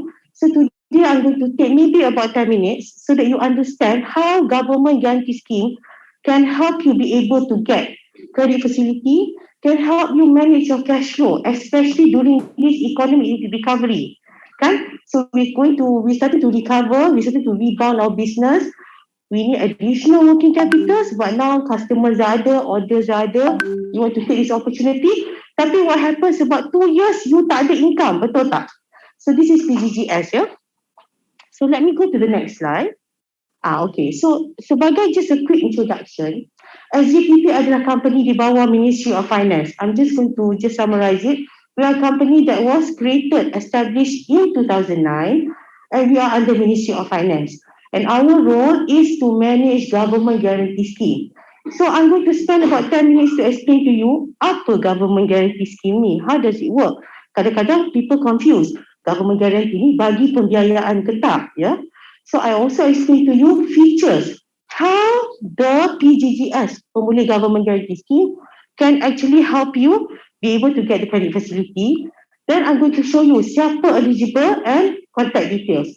So, okay, when we talk about this slide, sekarang ni, maybe some of you, tuan-tuan dan puan-puan, are facing cash flow shortage, betul tak? Sekarang ni, like I mentioned lah, economy is opening up, borders are opening up, your customers are coming back, or mungkin you nak adapt. You want to invest in e-commerce platform. You want to invest in new machinery or maybe new equipment or new vehicles. Yeah? So most of you are in travel or tourism industry, or you need additional raw materials and so forth. You do not have cash or you do not have adequate funding. So what do? Normally, you use whatever reserves you have in your company, or you will then go to the bank, right? Okay, so when you actually go to the bank, susah tak to get credit facility? Yes, it can be very hard because of weak market condition, betul tak? Because 2 years, your history has shown tak ada income for the last 2 years. Okay, so what happened is that the banks will still ask you for documentation to support your loan application. So once the banks have actually reviewed your loan application, the banks will submit to SJPP to say that, okay, we have this customer, we think it's viable company, cuma dorang kekurangan collateral or market condition is weak. So kerajaan or SJPP, can you please guarantee this credit facility? And so they submit to us. You tak payah submit any information or any documentation to us. They will submit to us, kita akan review for certain assessment criteria dan sebagainya. And once approved, we will revert back to the banks. Once banks have gotten, okay, government is willing to guarantee this credit facility for you, for SMEs yang memerlukan. Once they do that, they have gotten the government guarantee, then they will disburse the funds to you. Yeah. So key point here is that the banks are still the lenders. So you still have to pay monthly installment, yes. You still kena bayar interest, yes. But there's also a guarantee fee, okay? And the guarantee fee is actually the cheapest in the market. Because without a guarantee collateral, you are not able to get the funds. Bank susah to actually lend to you. But with government guarantee, they are assured that if it defaults, then they can claim it from the government, you see. So they are more willing to actually provide the credit facilities to you. And in the case of PGGS, we have extra features for even lower cost for you. So generally, this is the overall view of how government guarantee scheme actually work. Okay, SJPP, we are managing 12 government guarantee schemes. So many types of government guarantee schemes. But specifically, untuk recovery period, at least for the next 18 months, this is a critical time. 2 years sudah kemarau. No income, now it's starting to open up the borders.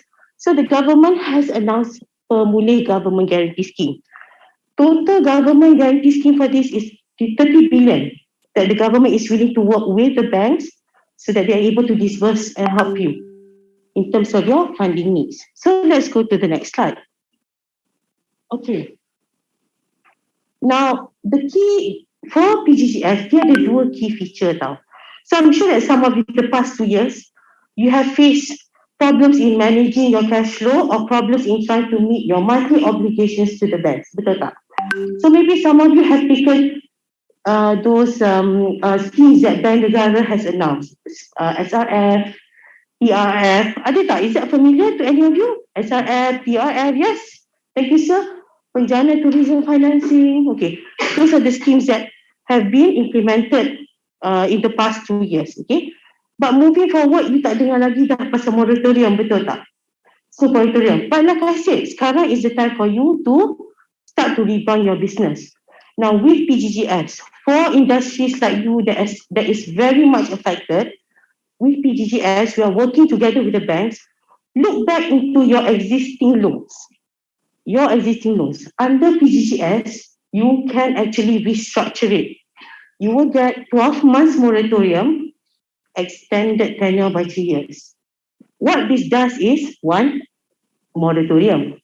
Breathing space for you, betul tak? Whilst you nak service this new contract, ada breathing space from your current monthly obligations. Two, you dapat extension of tenure.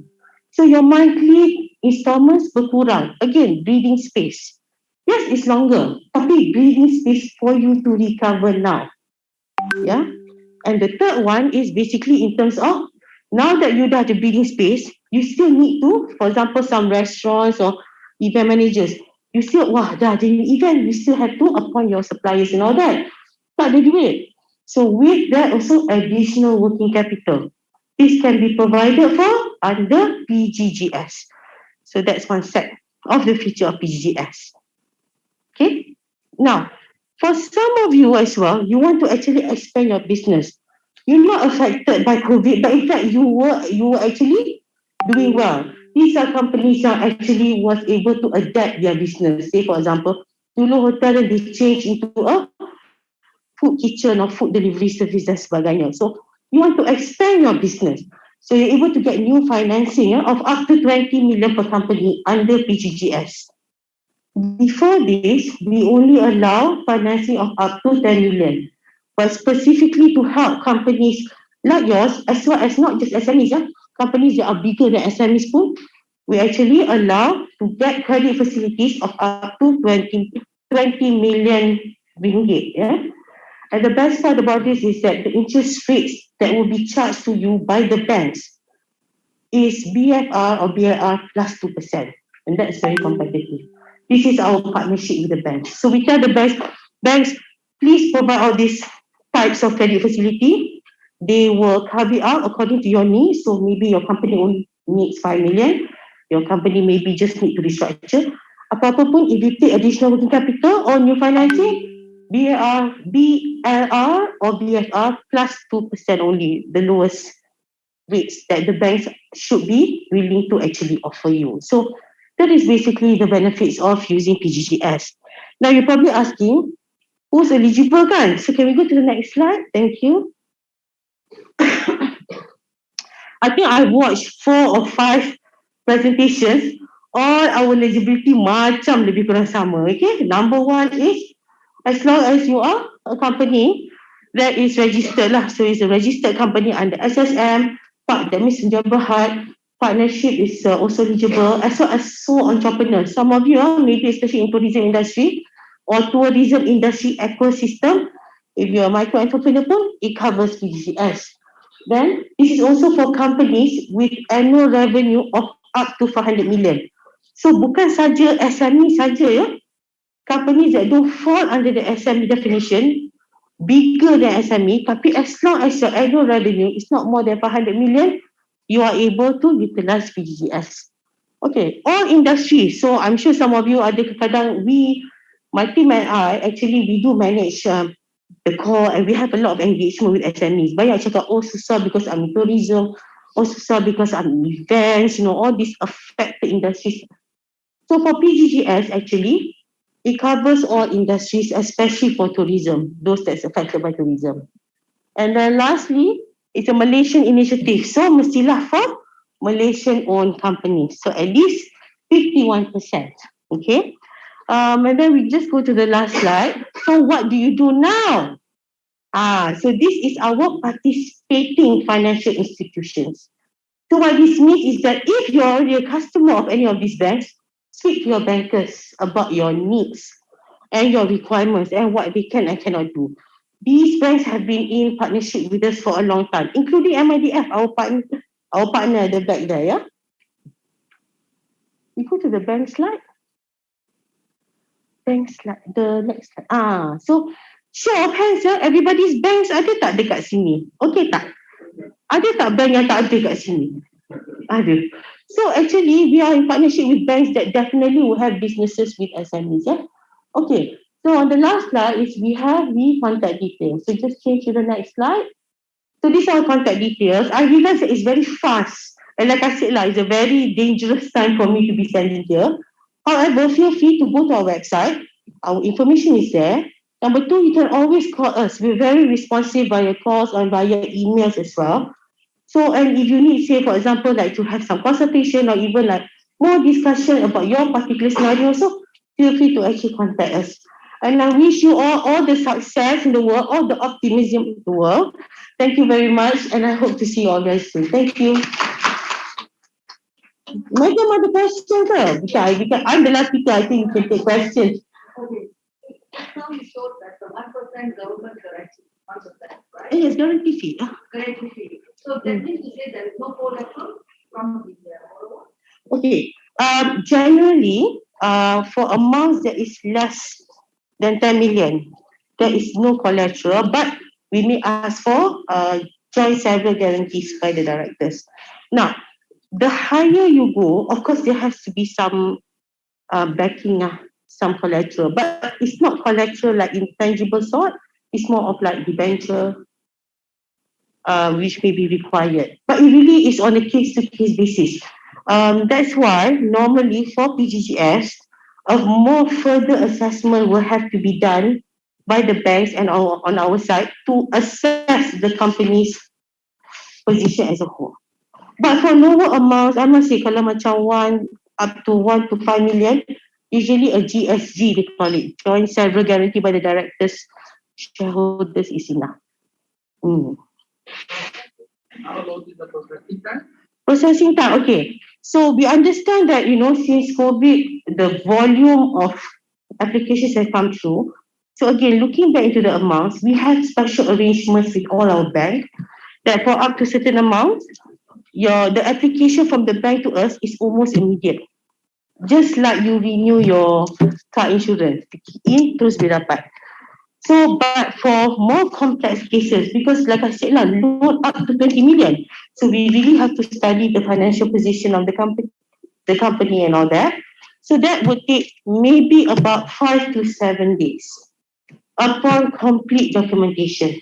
That is on our side saja. But do bear into mind that the process is a little bit longer because like I mentioned, you apply to the bank do the assessment, then bank has their credit committee to go to, then bank submit to us, then we tell back to the bank, okay, approve, you get your guarantee certificate, then bank will do the disbursement. You have to sign some agreement, some revised LO dan sebagainya kan.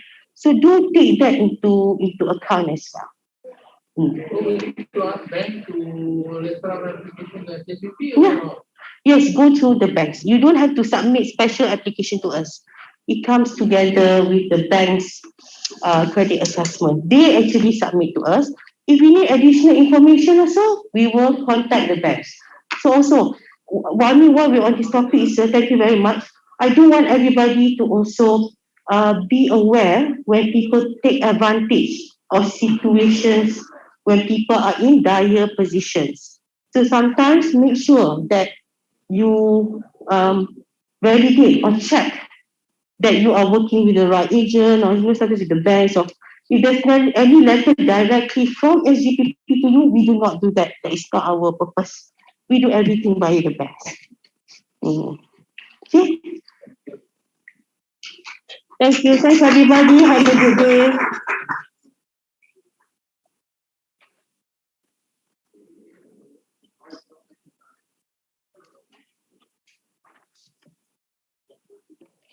Terima kasih diucapkan kepada Puan Masliza Zainal Abidin, Ketua Pemasaran Pengurusan Skim Jaminan Kerajaan, Syarikat Jaminan Pembiayaan Perniagaan Berhad. Jadi sebelum kita berakhir, dijemput sekali lagi Yang Berusaha Encik Rohizam Mat Yusof, Champion Tourism Productivity Nexus, bagi menyampaikan ucapan beliau. Silakan.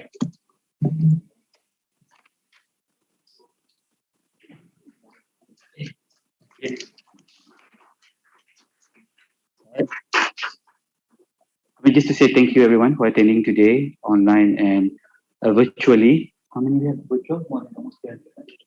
Huh? Yeah. So we have almost 300 people attending online now, and including here, we have 408 registered. So we have exceeded 80% of attendee. It sounds like and it look like financial is the way to attract everybody to attend, right? So, okay. Well, we have put all these things together. We consolidated all the fund, and I believe I calculated just now, we have more than 1 billion fund in this room today. Okay, more than 1 billion fund, 1.5 billion fund, because SME Corp have 500 million up to 1.5 billion. Okay, so hopefully this is where we can restart our business and find best way, because everybody keep on saying there's no fund. If we wait for government hand out 1,000 ringgit, 2,000 ringgit, I don't think that is the way to go.